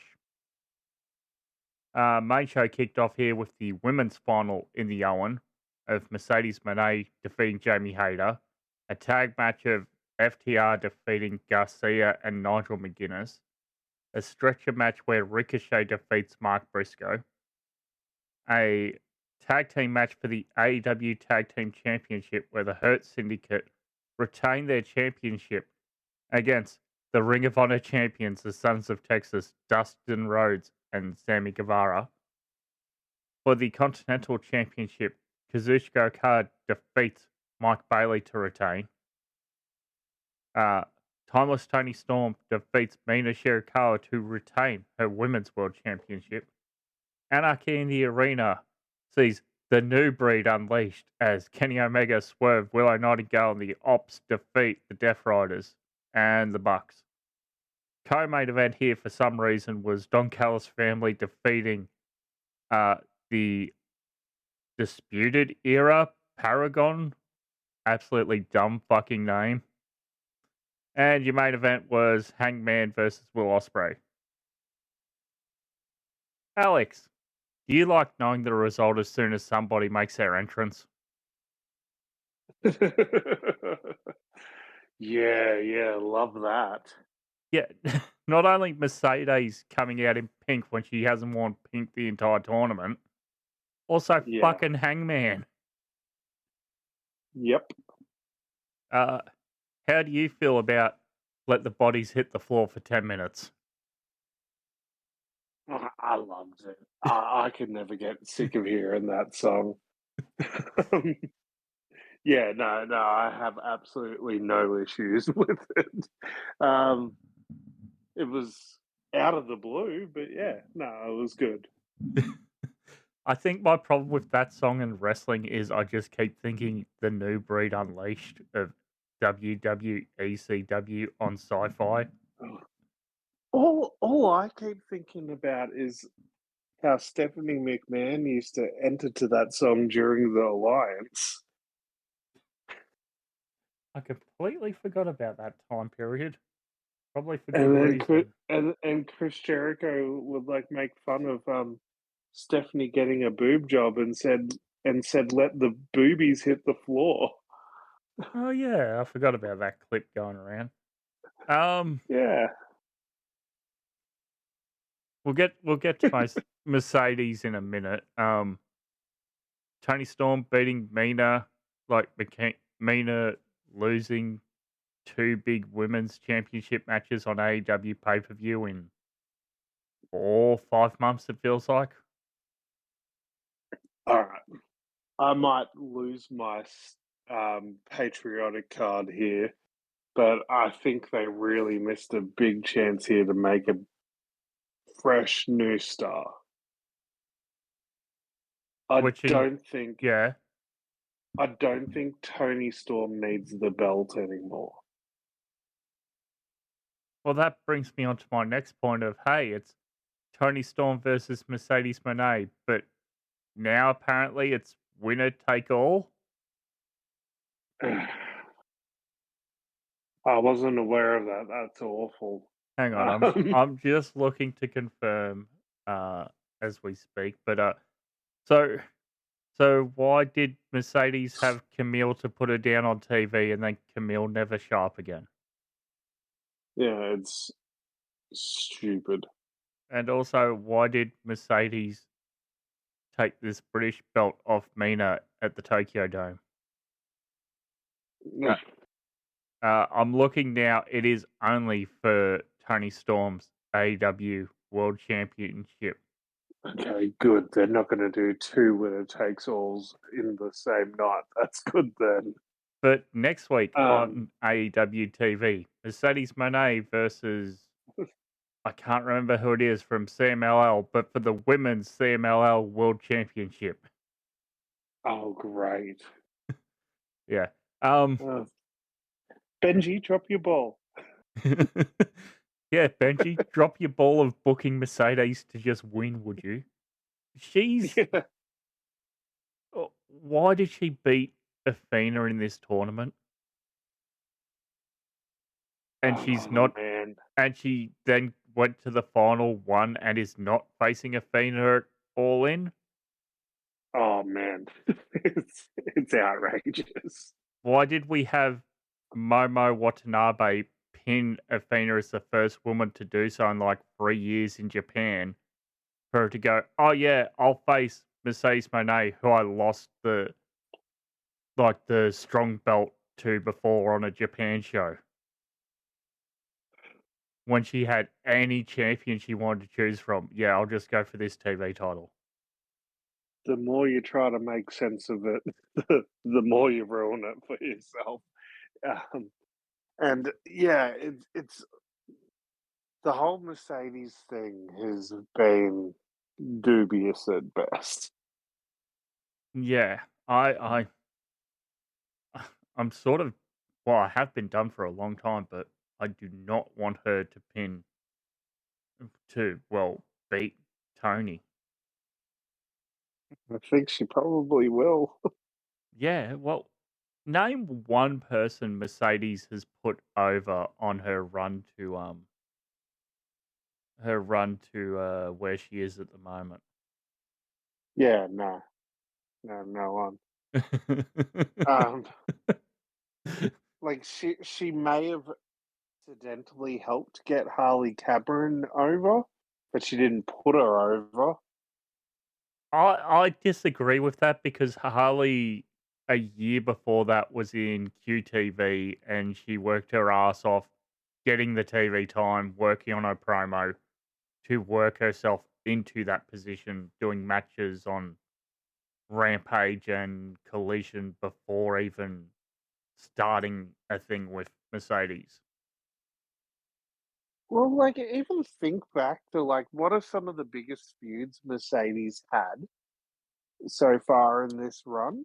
And it's like the biggest one that comes to mind is Britt Baker, and what did that fucking do for either one of them? Got one of them off TV. Yeah, and the match stunk. It did. Like, yeah,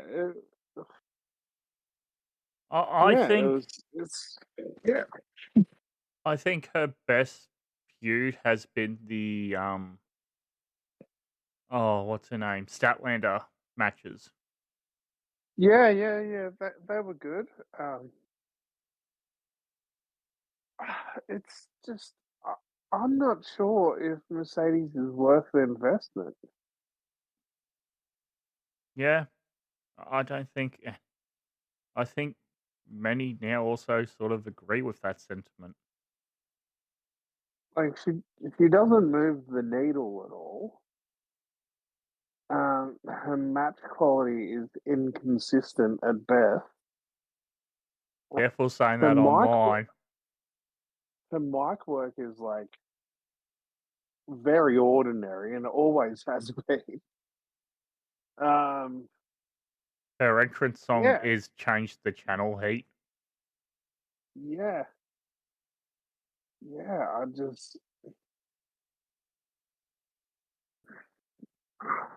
At It's a least waste of a spot at All In. at least when she was doing something with Okada as oh, I'm the CEO and you're hanging out with the Bucks who are the CEOs, so we're sort of a thing. That was something Yeah, interesting. And then they just dropped and paired her with Camille, and then they dropped that. yeah. Uh, um, any standout match here for you on this show of Double or Nothing?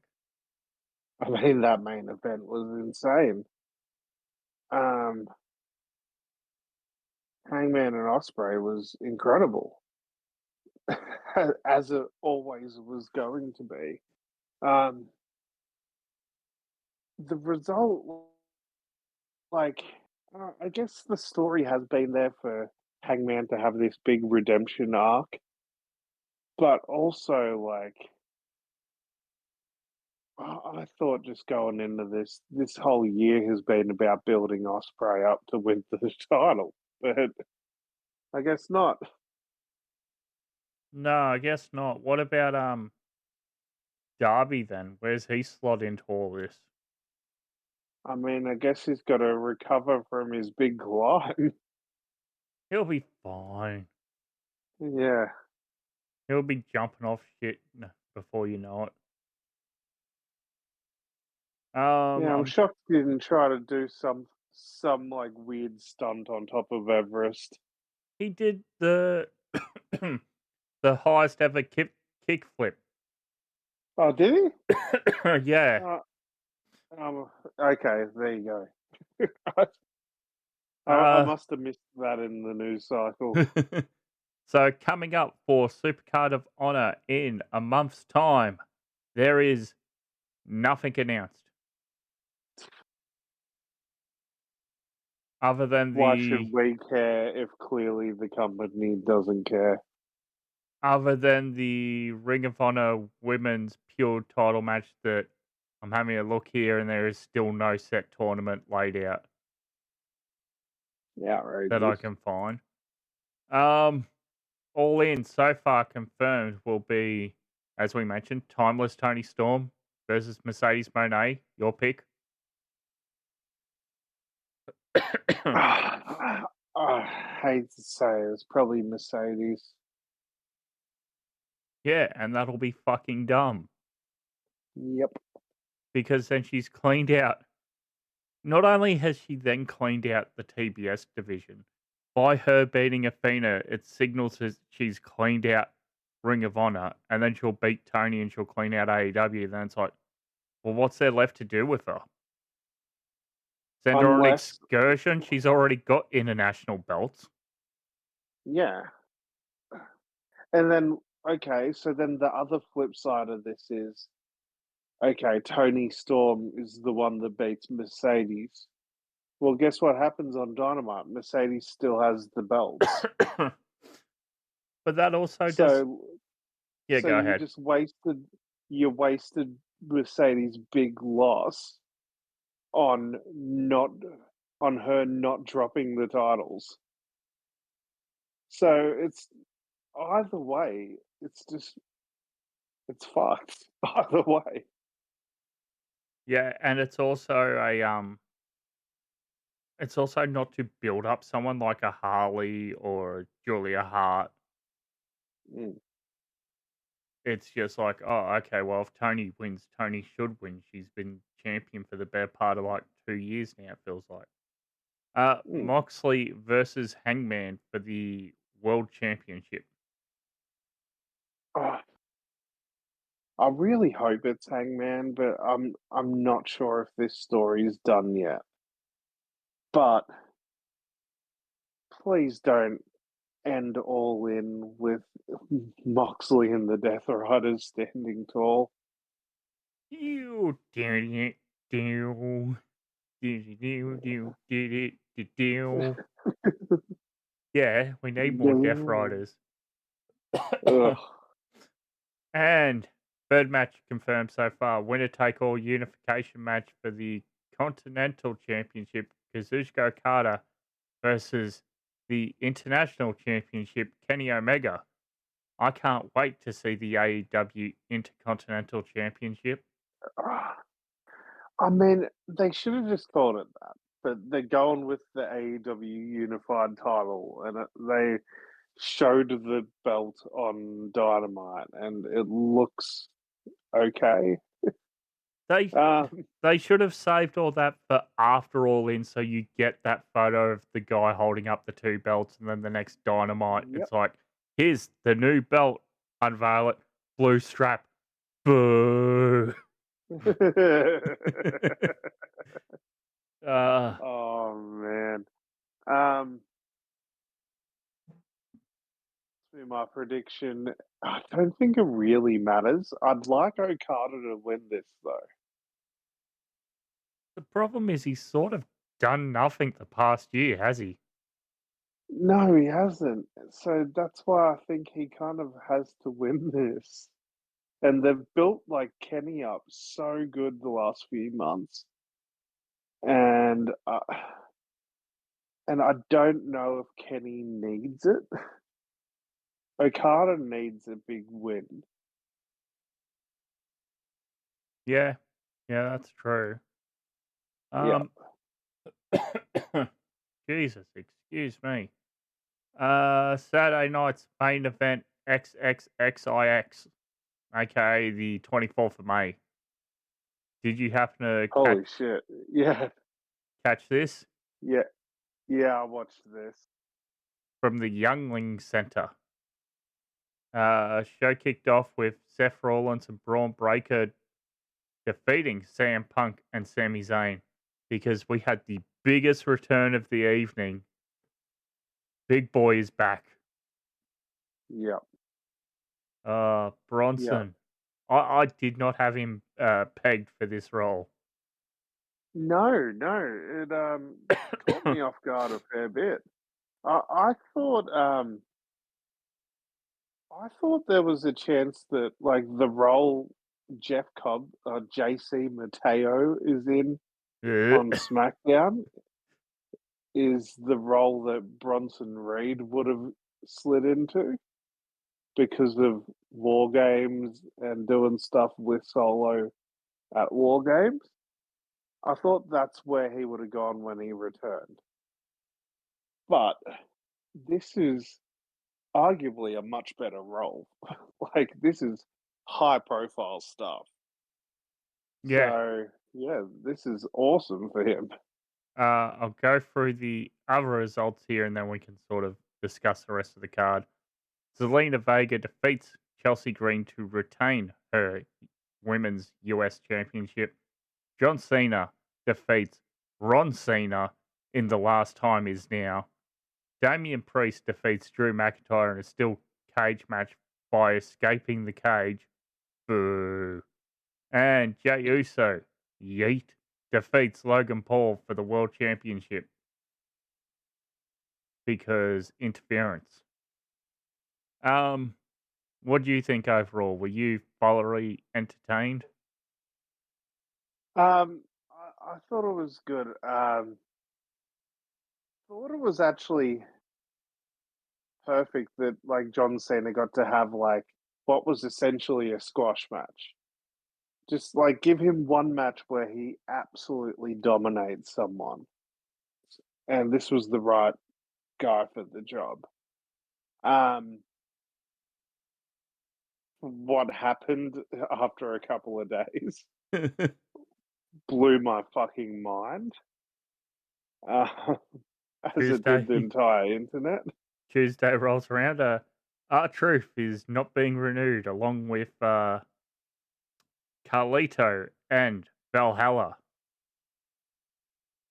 And it's like, oh, everyone's like, not R-Truth. And everyone's like, oh, well, they need to sort of wrap this thing up in the Judgment Day. And everyone's like, who?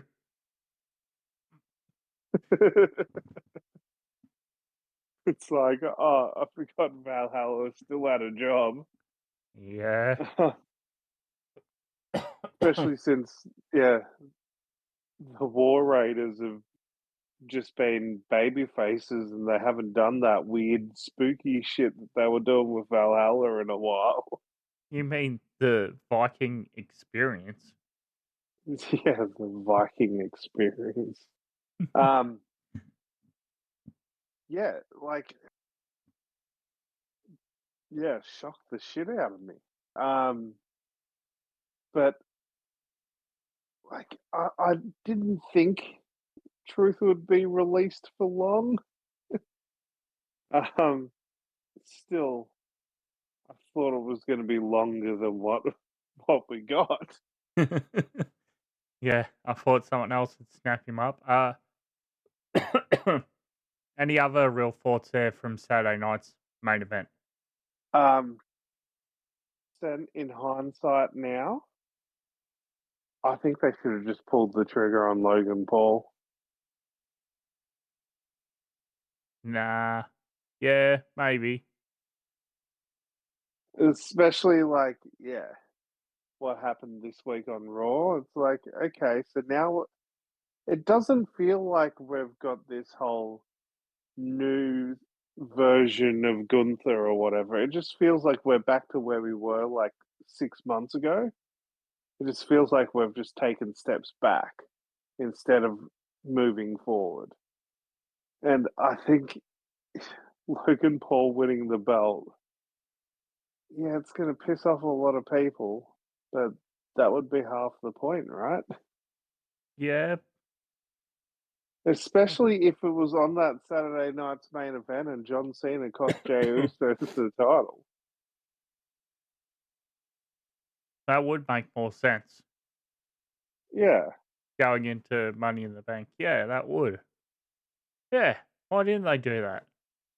Yeah. And, you know, then you can do a match with Jey Uso and John Cena as well. Like, why the fuck not? Um, and like Logan Paul's got the following, right? So he's going to be walking around with that belt everywhere. He did it with the US title. Yeah, that's very true. He took it everywhere. He took that thing everywhere. All right. But, Go yeah. on. Yeah, I just think might be like one of the biggest stars they have right now. They're gonna have to put the belt on him at some point. Yeah, probably. Yeah. From there, did you catch NXT Battleground? I I actually didn't catch this one, but I did like see highlights later on down the road. I couldn't believe the main event on this. Yeah, I can't believe that they put Sol Ruka and Kalani Jordan in the main event. Oh, sorry, that's the opener for the Women's North American Championship here, and Sol Ruka retaining. Hank and Tank, along with Josh Briggs, defeat the Culling, which is Sean Spears' group of Brooke Jensen, Nico Vance, and Sean Spears. Channing Stacks Lorenzo defeats Tony D'Angelo. They need to either pull the trigger and bring D'Angelo up to the main roster and give it a try, or just send him away and have him repackage himself. It's been Yeah. like 5 fucking years. Yeah. He was there during 2.0. Yeah. And at one point, yeah, D'Angelo family did have legs, but we've sort of played it out now to where the group's all fractured and he needs to either sink or swim. I'm not sure that his gimmick works on the main roster. No, probably not. I'm not sure if it works on the main roster. They could probably tweak it to make it work. But yeah.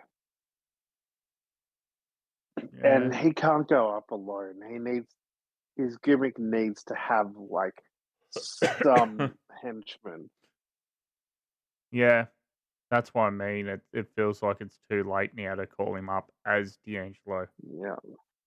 Like, is there any other real Italians left around?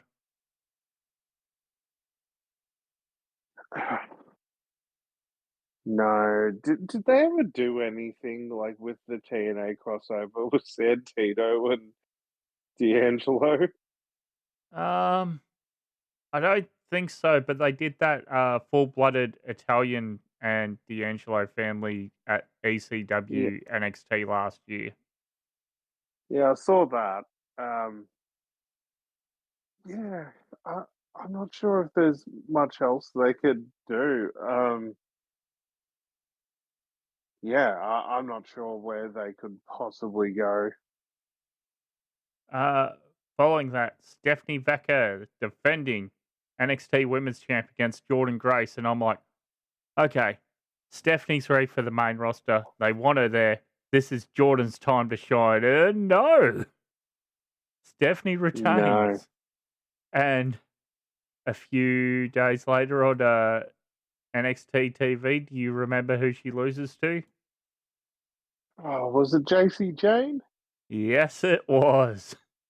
Yeah, The most successful member the of other Toxic one. Attraction. I was gonna say the other one from Toxic Attraction. not Mandy, not Gigi, the other one. Yes. It's such a plain name. But yes, she's your champion. We'll talk more about that in a moment with a surprise debut. So yeah, Stephanie here winning to Jordan Grace, losing to JC Jane, and then goes up to the main roster. No more Booker T. Yeah. But yeah, now we've got Pat McAfee doing it. It's gross. And the crowd. Yeah. Co-main here was Obafemi versus Miles Bourne. Miles Bourne, front row to get a shout out for best promo of the year over Ricochet. Yeah. Good 16, 17-minute NXT title defense for Obafemi. And in your main event, Joe Hendry defending the TNA World Championship against Trick Williams. Lovely video package to kick this off by AJ Styles talking the history and importance of TNA. And Trick Williams fucking pins Joe Hendry. 1, 2, 3. Trick Williams, TNA champion, NXT controls their destiny. Yeah, this was outrageous. Is Hendry injured? Because when this first happened, I saw reports saying, oh, he's got to be injured. This was an audible, but I don't think so. No, it's still wrestling. Yeah, that's what I mean. It just seems like such an odd time, especially when Joe's so hot as their champion. Yeah, especially now because now Joe Hendry's not even the hot meme anymore. It got overtaken on the weekend, but we'll talk about that later. It's just like, now it's like Joe Hendry's dead in the water. I mean, yeah, remember when Danhausen was the big thing? Yeah, exactly. Yeah.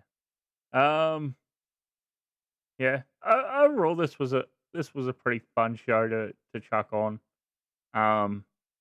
Yeah, mainly just go back and watch the main event here because honestly, what the fuck? And Yeah. the Vaca Jordan Grace is another good women's match, just showing the depth in this division. But Alex, speaking of the NXT women's division, who's that over on the perch? Is that Blake Monroe? That would be the former Mariah May, aka Blake Monroe, and I saw her little debut introduction vignette from yesterday, and it's very yeah. Did they just give her Timeless Tony Storm's gimmick? Did they hire the wrong? Did they watch the feud but thought they were getting the other one? Maybe a little, but her vignette yesterday, I don't know if you saw NXT or not. It's very Barbie, Sabrina Carpenter, that sort of aesthetic. And then somebody else pointed out to me today that unfortunately Blake Monroe has how do I put this politely? Adult film connections. Oh, great. Remember the submission sorority? Yep. Remember the Banger Bros? Yeah, it's like WWE, why does nobody fucking Google this? Oh, wow. Okay, so this person, this other Blake Monroe, is from like the late 80s, like early 90s. So this person's been around a while. So, like, shit. Yes, go on. Yeah. It's not like an OnlyFans girl, is what you're alluding to. Yeah, it's not like it's someone that's just under the radar that just has like a few thousand people that follow him on OnlyFans. It's someone that's done like magazines after magazines after magazines. Yeah. Back in the day, like this is someone that was doing this probably before the new Blake Monroe was born. Do we see a name change next week with this coming up in a few of their comment sections? Oh, who knows? The thing is, I had to put in that word that rhymes with corn to find the other Blake Monroe. When I just Google search Blake Monroe, now all that pops up is Mariah May. So maybe they don't need to change it. Maybe. But name aside, hell of a debut. Entire women's division is out there, and she's in the crow's nest 4 fucking days this time. Tony Khan, what the fuck? Yeah. Yeah, I mean, it definitely gives you the feeling that there's a sinking ship and it's not WWE. Oh, Like everyone's just jumping off this ship. um, I mean, do you blame her? Let's keep her under contract so she can also lose to Monet and then disappear off TV for 3 months. And like, okay, like it's rumored that this was always her plan. She was going to AEW so she could get a contract with WWE, so she could get a lucrative contract.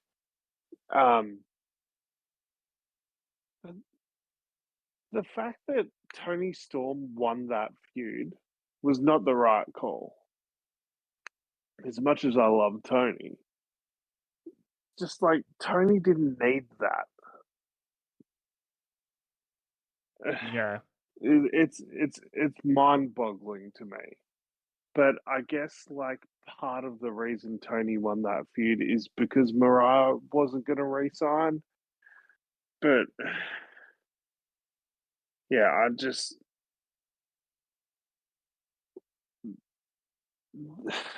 all they did with Mariah May's run was get her super over and ready for the other company. That's I, all that's achieved out of that. I thought you were going to say all she did was hang around Tony Storm. And that's all we got out of her too. Like, yeah, if you're going to think about Mariah May, especially right now, all you're going to think about is Tony Storm. So then when she shows up doing like a Marilyn Monroe gimmick, which isn't that dissimilar to what Tony Storm does, you're just going to be like, okay, she's just stealing the gimmick of her most over rival. I suppose time will tell in a week or two whether, like, once she's actually out in front of the crowd, whether she'll actually sink or swim. I'm telling you, down the road, like she is going to be the perfect heel counterpart to Tiffany Stratton as a face. Yeah, Like that is money down the road. which is like I did see a few people saying, why would you hire her and not put her on the main roster straight away? And I'm like, they've just put Vaca and Perez onto Raw. They've just put Julia onto SmackDown. If they brought in another new woman for the main roster, she'd go to SmackDown. And that's where Tiffany Stratton is straight away. And you don't want that comparison straight off the bat. No, you want her to build her own identity first. Yes. It's the whole thing of like why Penta's on Raw and Phoenix is on SmackDown. Yes, eventually they're going to be together, but you want them to develop their own personalities first. So it'll mean even more when they're together. Okay. Should we get to Worlds Collide from this past week? Hell yeah. What did you think of this opening package with Rey Mysterio? I thought it was all right. My biggest complaints about this show would be the commentary. Really? Oh, come on, man. Conan couldn't give two shits about this. He sounded so unenthusiastic most of the time.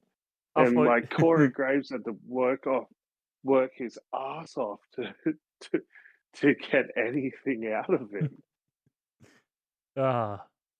yeah, Conan wasn't the right call of commentary. So who would you have put on commentary for the night? This is a controversial take because some people will say, he's horrible on the mic, and also some people would say, like, we don't know if he would be good at commentary or not. But you had Ray there. Ray is like a special comments for a Lucha Libre show would have been amazing. Couldn't be any worse than Conan. Exactly. Uh, And like, I think Ray actually would be pretty good on commentary. who's Chavo signed to at the moment, if anyone?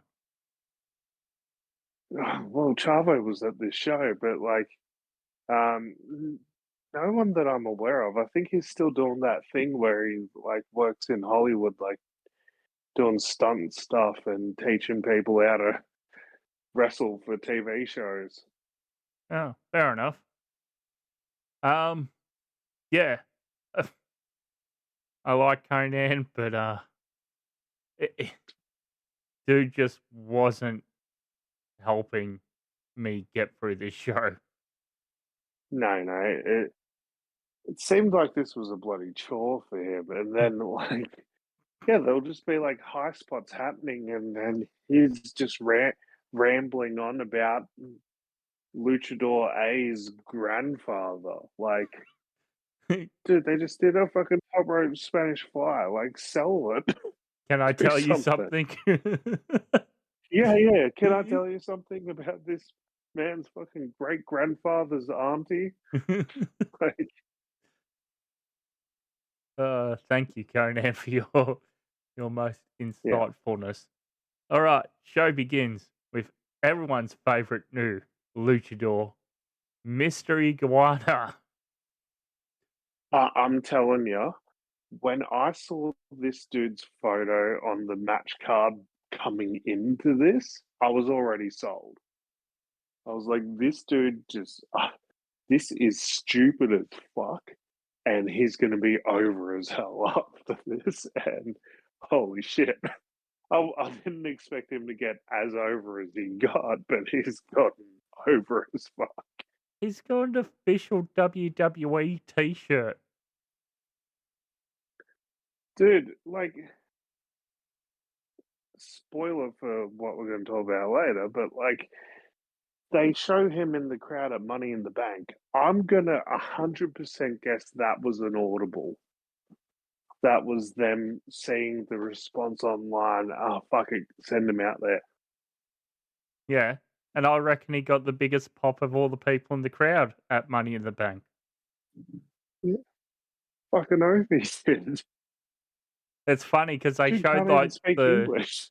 they show the close-up camera of him there in the crowd, and then they cut back to the commentary desk, and he's behind the Yeah, commentary desk taking photos with kids and signing stuff. yeah. But this is your opening match for Worlds Collide is Octagon Jr. Aerostar Misty Iguana, along with his Iguana companion, taking on the LWO of Dragon Lee, Cruz de Toro, and the replacement tag team partner of Lince Dorado. Did you Yeah, love? Yeah, go on. which, by the way, is Lindsay still part of the company? I thought he was released.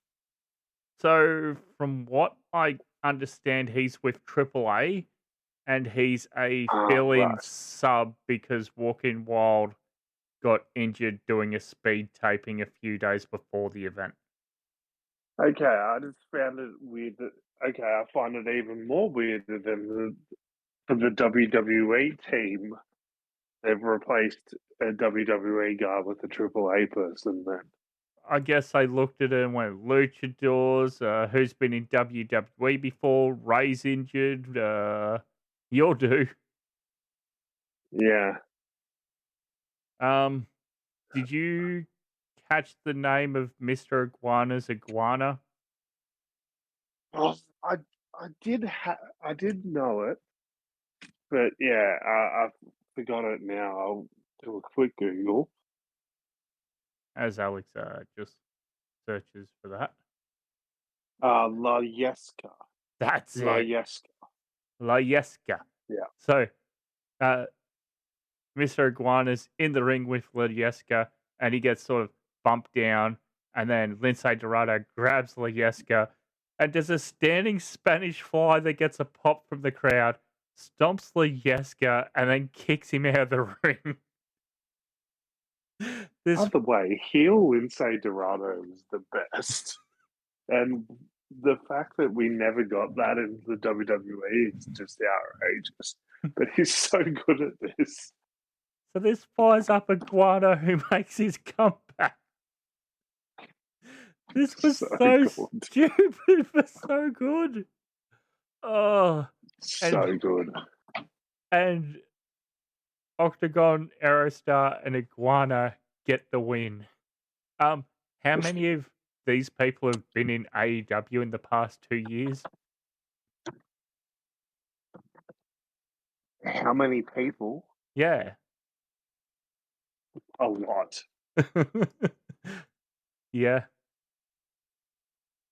I'm pretty sure Octagon has appeared there. Maybe? I can't remember if he has or not now. I'm pretty sure Aerostar has. Yeah. Yeah, Aerostar did in 2021. And Octagon did TNA stuff. Okay. Well, we know Vikingo has. Yeah, it's back to his full name. But Mr. Iguana, does he get into your boy stable? Yeah. Yeah, he did. Honestly, he got into this boy stable before I even saw him wrestle. When I just saw the photo, I saw like a match card photo of him going into the show, and I was like, "What the fuck is that?" I love it. Oh well, I hadn't even seen him move. It was just the photo. From there, women's tag team action of Chick Tormenta and Dalise. My apologies there. Taking on Stephanie Vaquer and Lola Vice with Team WWE here picking up the win. Conan couldn't seem less interested here, talking about how somebody trained somebody who trained Chick Tormenta. That's all I remember. Talking about Dallas's husband a lot too, Negro Casas. That's right, yeah. Oh. You know, she trained with the men. Like, okay, Conan. Oh man. Yeah. And then he's like, "Oh, you know, Chick Tormenta, that she trained with the men too." Okay. Cool. Where has Conan done commentary before that made WWE go, yep, book him? Probably AAA, and he was probably commentating in Spanish. Then why didn't they leave him on the Spanish desk? Yep. Or maybe it was part, like, Conan is essentially like to Mexico what Jeff Jarrett is to American wrestling promotions, right? Like, Conan is just that cockroach of Mexican wrestling that you just can't get rid of. Maybe he somehow like worked into the AAA sale, like, I want a job. I still need my job. Maybe. Yeah.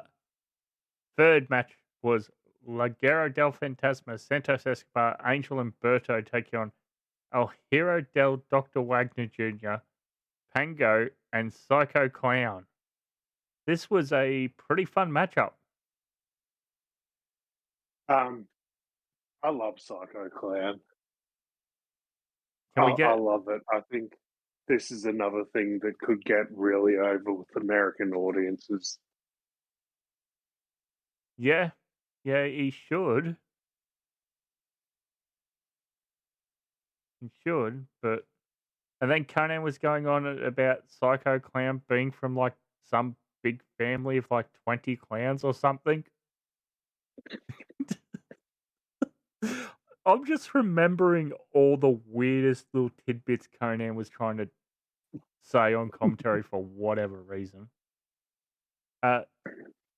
Four-way match for the North American title here. Ethan Page, defending champion, recently won it from Ricky Saints. His challengers, Javon Evans, Laredo Kid, and Ray Phoenix. Pretty good mix here, and the right result here, Ethan Page retains. Yeah, 100%. This was a really good match, actually. This had this I sort of penciled in as my sleeper match, my break match that wasn't going to really be a luchador match, but actually blew me away. Yeah. From there, main event time as El Hero del Vikingo, the defending AAA Mega Champion. This championship falling into his lap on May 31st at Mexico City. How? We don't know. That part's just been lost to time, erased from the record books. Did you see they announced today the main event of Triple Mania? Go ahead. Vikingo versus Alberto Albatron. They did not. You are kidding.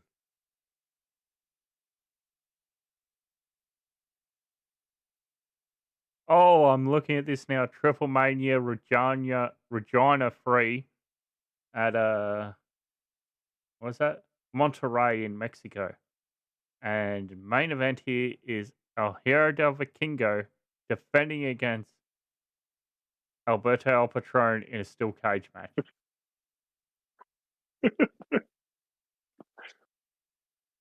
Huh? It's like the AAA side really want to keep Alberto around, but the WWE stuff's like, all right, you can have him, but only when you're doing shows that aren't co-branded with us. We'll have a little more look at that Triple Mania card in half a sec.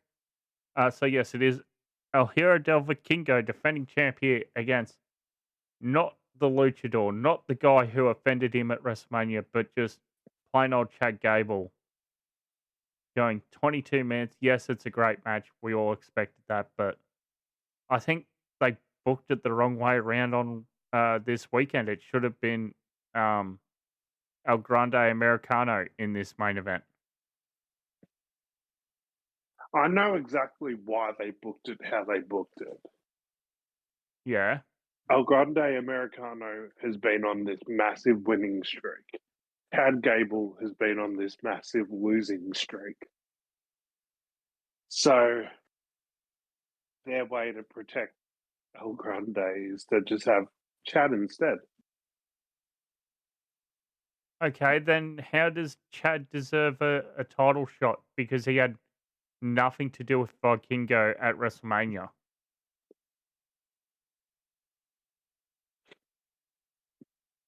Well, they're the same person. Clearly, they're not. The storyline is that they are. You are listening to that biased journalist, Michael Cole, again. You need to believe the facts and the news that comes from the bad news man himself, Wade Barrett.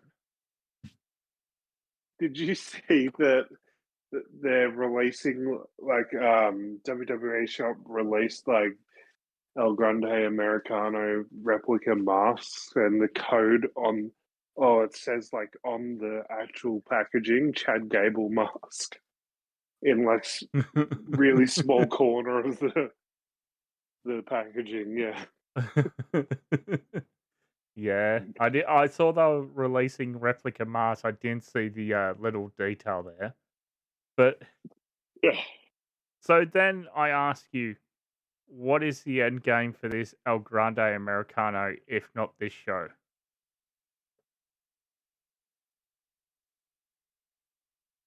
I think he will eventually win the AAA title.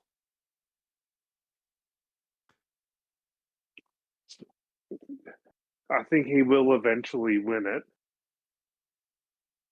And yeah, I don't know what the end game is for El Grande Americano, but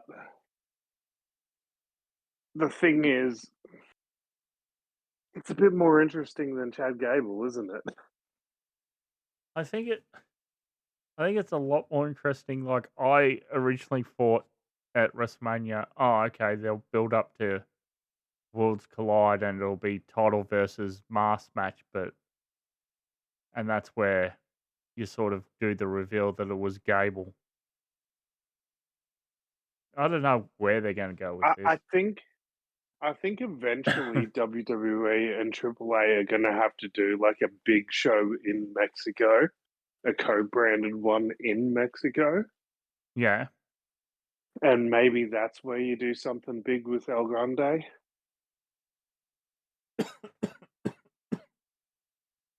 Yeah. Where maybe you do El Grande versus Vikingo, hair versus mask. Yeah, you could do that. Yeah. I'm just having a look at this Triple Mania card. So yeah, we mentioned the main event there. Vikingo defending against Patron in a steel cage. Moose will defend his X Division title against Al Melise. I think I pronounced that right. My apologies if I'm not. Joe Hendry and Dr. Wagner Jr. There's also a four-way tag team match of Santos and Bayostia.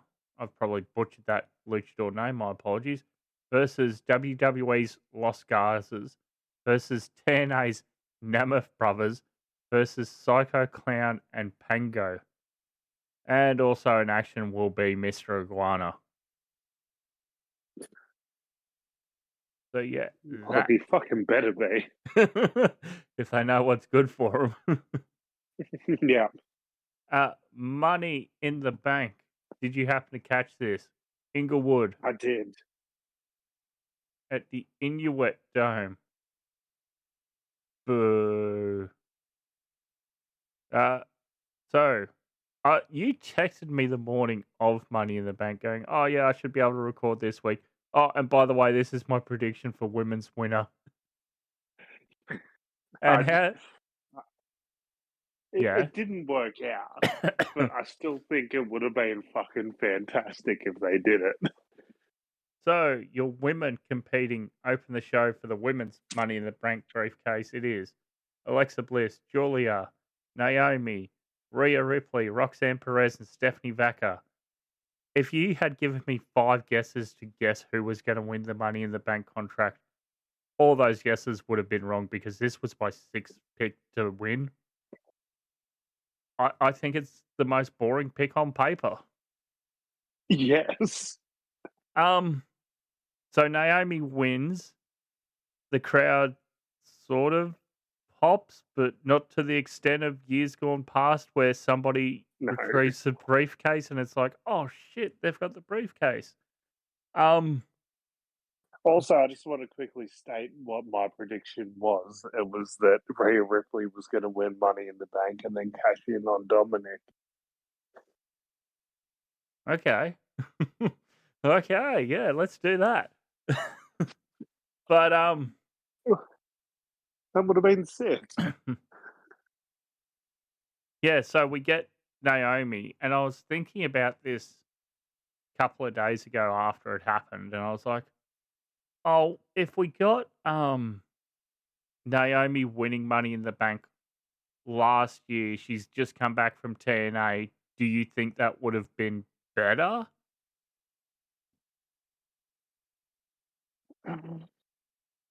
Maybe. Because she's sort of done her thing at WrestleMania with Jade, and now she's sort of been called off a lot before coming into Money in the Bank. Hmm. And like, sort of all the people there, it would have boosted. Like, Bliss has been gone for 2 years on maternity leave. Julia's new to the main roster. Rhea's never won a Money in the Bank ladder match, and they're coming to Australia in a few months. Roxanne's new to the main roster. Stephanie's new to the main roster. So you had arguably 5 better options, and you chose Naomi. Yep. Unadvertised match of Dominic Mysterio versus Octagon Jr. because this happened in the post match of the first match of Worlds Collide, and Conan couldn't have sounded less interested for an impromptu championship match later on in the night. Like, can he make that official? Can he defend the title? Shut up, Conan. Fun 5-minute match here where Dominic retains against Octagon Jr. Yeah. And this would have been the perfect spot for Rhea to cash in. Lyra Valkyria, your defending third person against Becky Lynch in her last chance at Lyra's Intercontinental Championship if she loses. But she wins, and the crowd goes wild. Is this for the better? I didn't think this was a bad match. Was it a good feud? No. Guess what? It's probably not over. But Bailey. Yeah. And then after Bailey, then Lyra will be back. That's not good. No. At least Becky Lynch can add a bit of gravitas to this women's IC title that's sorely lacking. That somehow both Zelina and Chelsea Green were able to do with the US title without being on pay-per-view for ages. Yeah. Men's Money in the Bank contract. Looking at all the names on the paper here. Andrade, El Grande Americano, LA Knight, Penta, Solo Sikoa, and Seth Rollins. Was it ever in doubt that Seth was not going to win this? No. I mean, this lineup was just not the right lineup. It was, to be nice about it, was like a upper mid card Money in the Bank and one world main eventer. Yeah, like part of me thought, oh, maybe this is the year they do something with LA Knight because he now has green and gold merch, which is Money in the Bank briefcase colors. And But the crowd no. was really behind him the entire match. Yeah, but no, of course not. Did you feel this match went too long because we had to stop in the middle of it and do a big beatdown? Yep. Yeah. So, first portion of the match flies along lovely. Probably one of the best ladder matches in a while for Money in the Bank. And then Seth's saying into the camera, "Come now, come down," and Breaker and Bronson come down and they attack everyone, lay out everyone, and then Seth gets in, but he can't get up, and then LA Knight's there, and the crowd goes wild, but he doesn't get the briefcase, and then Seth does. Oh yeah, I Yeah. also forgot to mention that Fatu ran in with JC Matanza? No? Mateo, yeah. Mateo, yeah. And he went, I hate you, Solo. So that was worth it for that part alone. We Yeah, get that was fantastic. we get a split in the new bloodline. The bloodline will never die. And your main event of John Cena and Logan Paul versus Jey Uso and returning Captain America, and John Cena and Logan Paul lose. My biggest gripe with this match was I don't know who it was on commentary, but one of them saying, "Oh, Logan should go for the pin," and the other one's like, "Oh, well, Cody's not the legal man; he's not going to go for the pin." And then Cena runs in and tries to pin Cody. Oh no. It's like, at least keep your story straight. Yeah, I thought this was a fine match. It didn't really feel show closing until like the last 2 minutes where the big return happens. Yeah. And in through the crowd comes a returning R-Truth. Blew my fucking mind. I was not expecting this at all. Yeah, did not expect at all. But is he back? Because Triple H just told us in the press conference to enjoy the story. Yeah, he said it was all part of the story, and then R-Truth's son on Instagram's like, no, no. R-Truth did his contract did expire, and he has gotten a new contract. Then, yeah, everything has all sort of come out as like, yeah, no, Triple H is trying to work us, I guess. So we can expect Carlito to come back soon from the Caribbean with that World Council I title. feel bad for Carlito and all of this because it's like yeah, both of their contracts expired around the same time, and everyone gets up in their arms about R-Truth and just completely ignores Carlito. I mean, it could be worse. She could be Valhalla. Yeah, Look, yeah, we've made it no secret that we poke fun of Valhalla. We thought she was very much gimmick infringement of Max the Impaler. yes, 100%. Have you seen the announced matchup for Night of Champions in Saudi Arabia? I have not. It will be John Cena defending the Undisputed Championship against CM Punk. Oh, that's right. Yeah, yeah. We all remember what CM Punk said to The Miz that time. Well, looks like it's good enough for Punk now. Yeah, but also,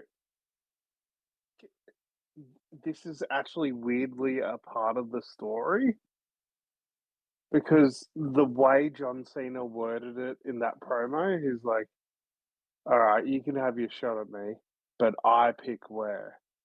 CM Punk, you're going to have to. This is exactly what he said.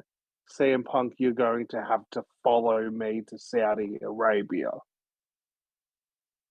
It's almost like they're making it part of the story. Yeah, kind of odd, but oh well. Yeah, and it's like, okay, cool, they've made it part of the story, but it still doesn't mean that you're not a massive fucking hypocrite. Yeah.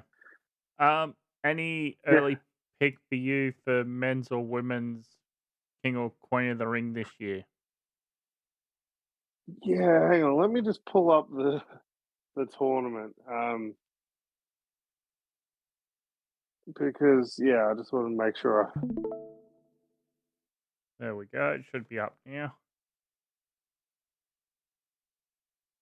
Hang on. Where did that noise come from? What noise? I'm trying to find this tournament. Hang on. Okay. All right. So Sammy's through. Yeah. Oh, they're doing a lot of stuff with Sammy right now, so that's a fair chance. There's also the argument that they could probably that this is how Cody Rhodes gets to SummerSlam against John Cena, which they're clearly building up to. Please But don't do that. it's a waste of the tournament. Well, AEW did waste their tournament telling me who was going Yeah, to win the women's one before the bell rang. and I mean WWE like putting the briefcase on Seth Rollins again. It's like, yeah, it would kind of be the same sort of thing as putting the briefcase on Rollins by having Cody win this tournament. I think Sammy's going to win this just because they're just constantly talking about like if Sammy could ever win the world championship. So it makes me think, especially after Raw, with Jey Uso no longer being the champ, Gunther being champ again, maybe Oh, yeah. Sammy gets in there. We forgot to talk about the main event of Raw, but one word, 4 letters, lost. Yeah. One word, 4 letters, done. Yeah. Well, the reign of one Uso is very much over. I was never so the. he, Go on. okay, yeah, I think like, yeah, okay, cool, Gunther's champ again. I just think maybe they should have just pulled the trigger on Logan. It- It would have been something different and fresh. And you would have got people talking, and it's only your world title, not your main Yeah, title. yeah, Yeah. I don't know. I don't see why not. Then Logan, still a heel, not this yep, tweener sort of role with Gunther, but I get why they're doing it with Gunther because Bill's coming back soon and they want that in yep, place. So then maybe put the title on Bill and he retires as champion and yada, yada, yada. yeah. And John Cena says, I told you I would ruin wrestling. Goldberg's your champion. You sure that's not just Bret Hart saying that? No, because he would have said Bill Goldberg. He would have said Goldberg. He's incapable of saying anything except for his full name. Well, back to the women's part of this tournament. I actually think that there's a path they can take here, which would be interesting. So these tournaments usually lead to title matches, right? Yeah. And I noticed Jade Cargill's in this tournament. What if Jade Cargill wins this tournament? She gets her title match, and just as she's about to win the title, Naomi cashes in. Yeah, that's one way to do it. Yeah. Uh, Just as Jade's about to win, so Jade doesn't win, and then eventually you get the belt off Naomi, put it on Jade. I just like, yeah, Rhea's been in the main event picture for so long, and yes, we're biased because we're Aussie. I don't like that she's been in like 2 prominent opportunities for a world title, Money in the Bank, and this first round for Queen of the Ring, and she's lost both of them in 3 days. Yeah. Yeah, I'm just sort of looking at who's left to qualify because Roxanne Perez has gone through so far. Jade's a good shout. Bliss, Um, Stephanie Vicker. yeah, or Asuka from that remaining bracket. Yeah, Oscar's returning, so maybe. Who do you We think haven't mentioned, yeah, yeah, the Mystery Man. yeah, Um, so that match is already just like hoss after hoss after hoss. I think the fourth man is Ilya Dragunov. It would just fit that style. that's a fair shout. I saw He's some, due to come back. yeah, I saw someone say, what if they do a similar thing to where Obafemi loses the title this week on TV, and then is the mystery man getting called up? I think it's gonna be Omos because what the hell has he done lately? Yeah, Also, where the hell is Hikalelu? The guy's been reportedly under contract for a year and not done anything. I mean, it doesn't help that his brothers are just injured all the time. Which I one's think they injured? might have. Well, Tunga's injured. Oh, Tunga Lower is, and then Hummer's just been off TV for about a month. I guess they are sort of a package deal, those two. Yeah. But that's sort of it. Thank you for joining me. I know it's very late for you. Yeah. Oh, also, they've announced Evolution, the pay per view, is returning, and it looks like. Well, they've already planted the seeds with Liv Morgan and Nikki Bella, so it looks like we're probably going to have the Bella twins winning the tag belts at Evolution, which I'm fine with. Do you even remember who the current women's tag champs are? I only remember because of the segment from Raw where I watched Liv Morgan and Nikki Bella have their little promo, and it's like, oh, why are these two interacting? Oh, that's right, because of that belt that's on Liv's shoulder, the tag belts.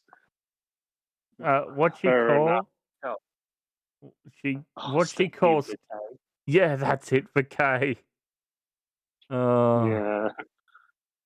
Oh, poor Nikki. so Bree never signed an AEW deal. She was just there as Danielson's wife. Yeah, I guess so. That's so odd that they didn't sign her to at least a talent deal or something to be featured that much. Yeah. Yeah. It still blows my mind that the Bellas never did anything in AEW. Yeah, yeah, that's true. All Because right. it seemed like at one point they were both keen to do it.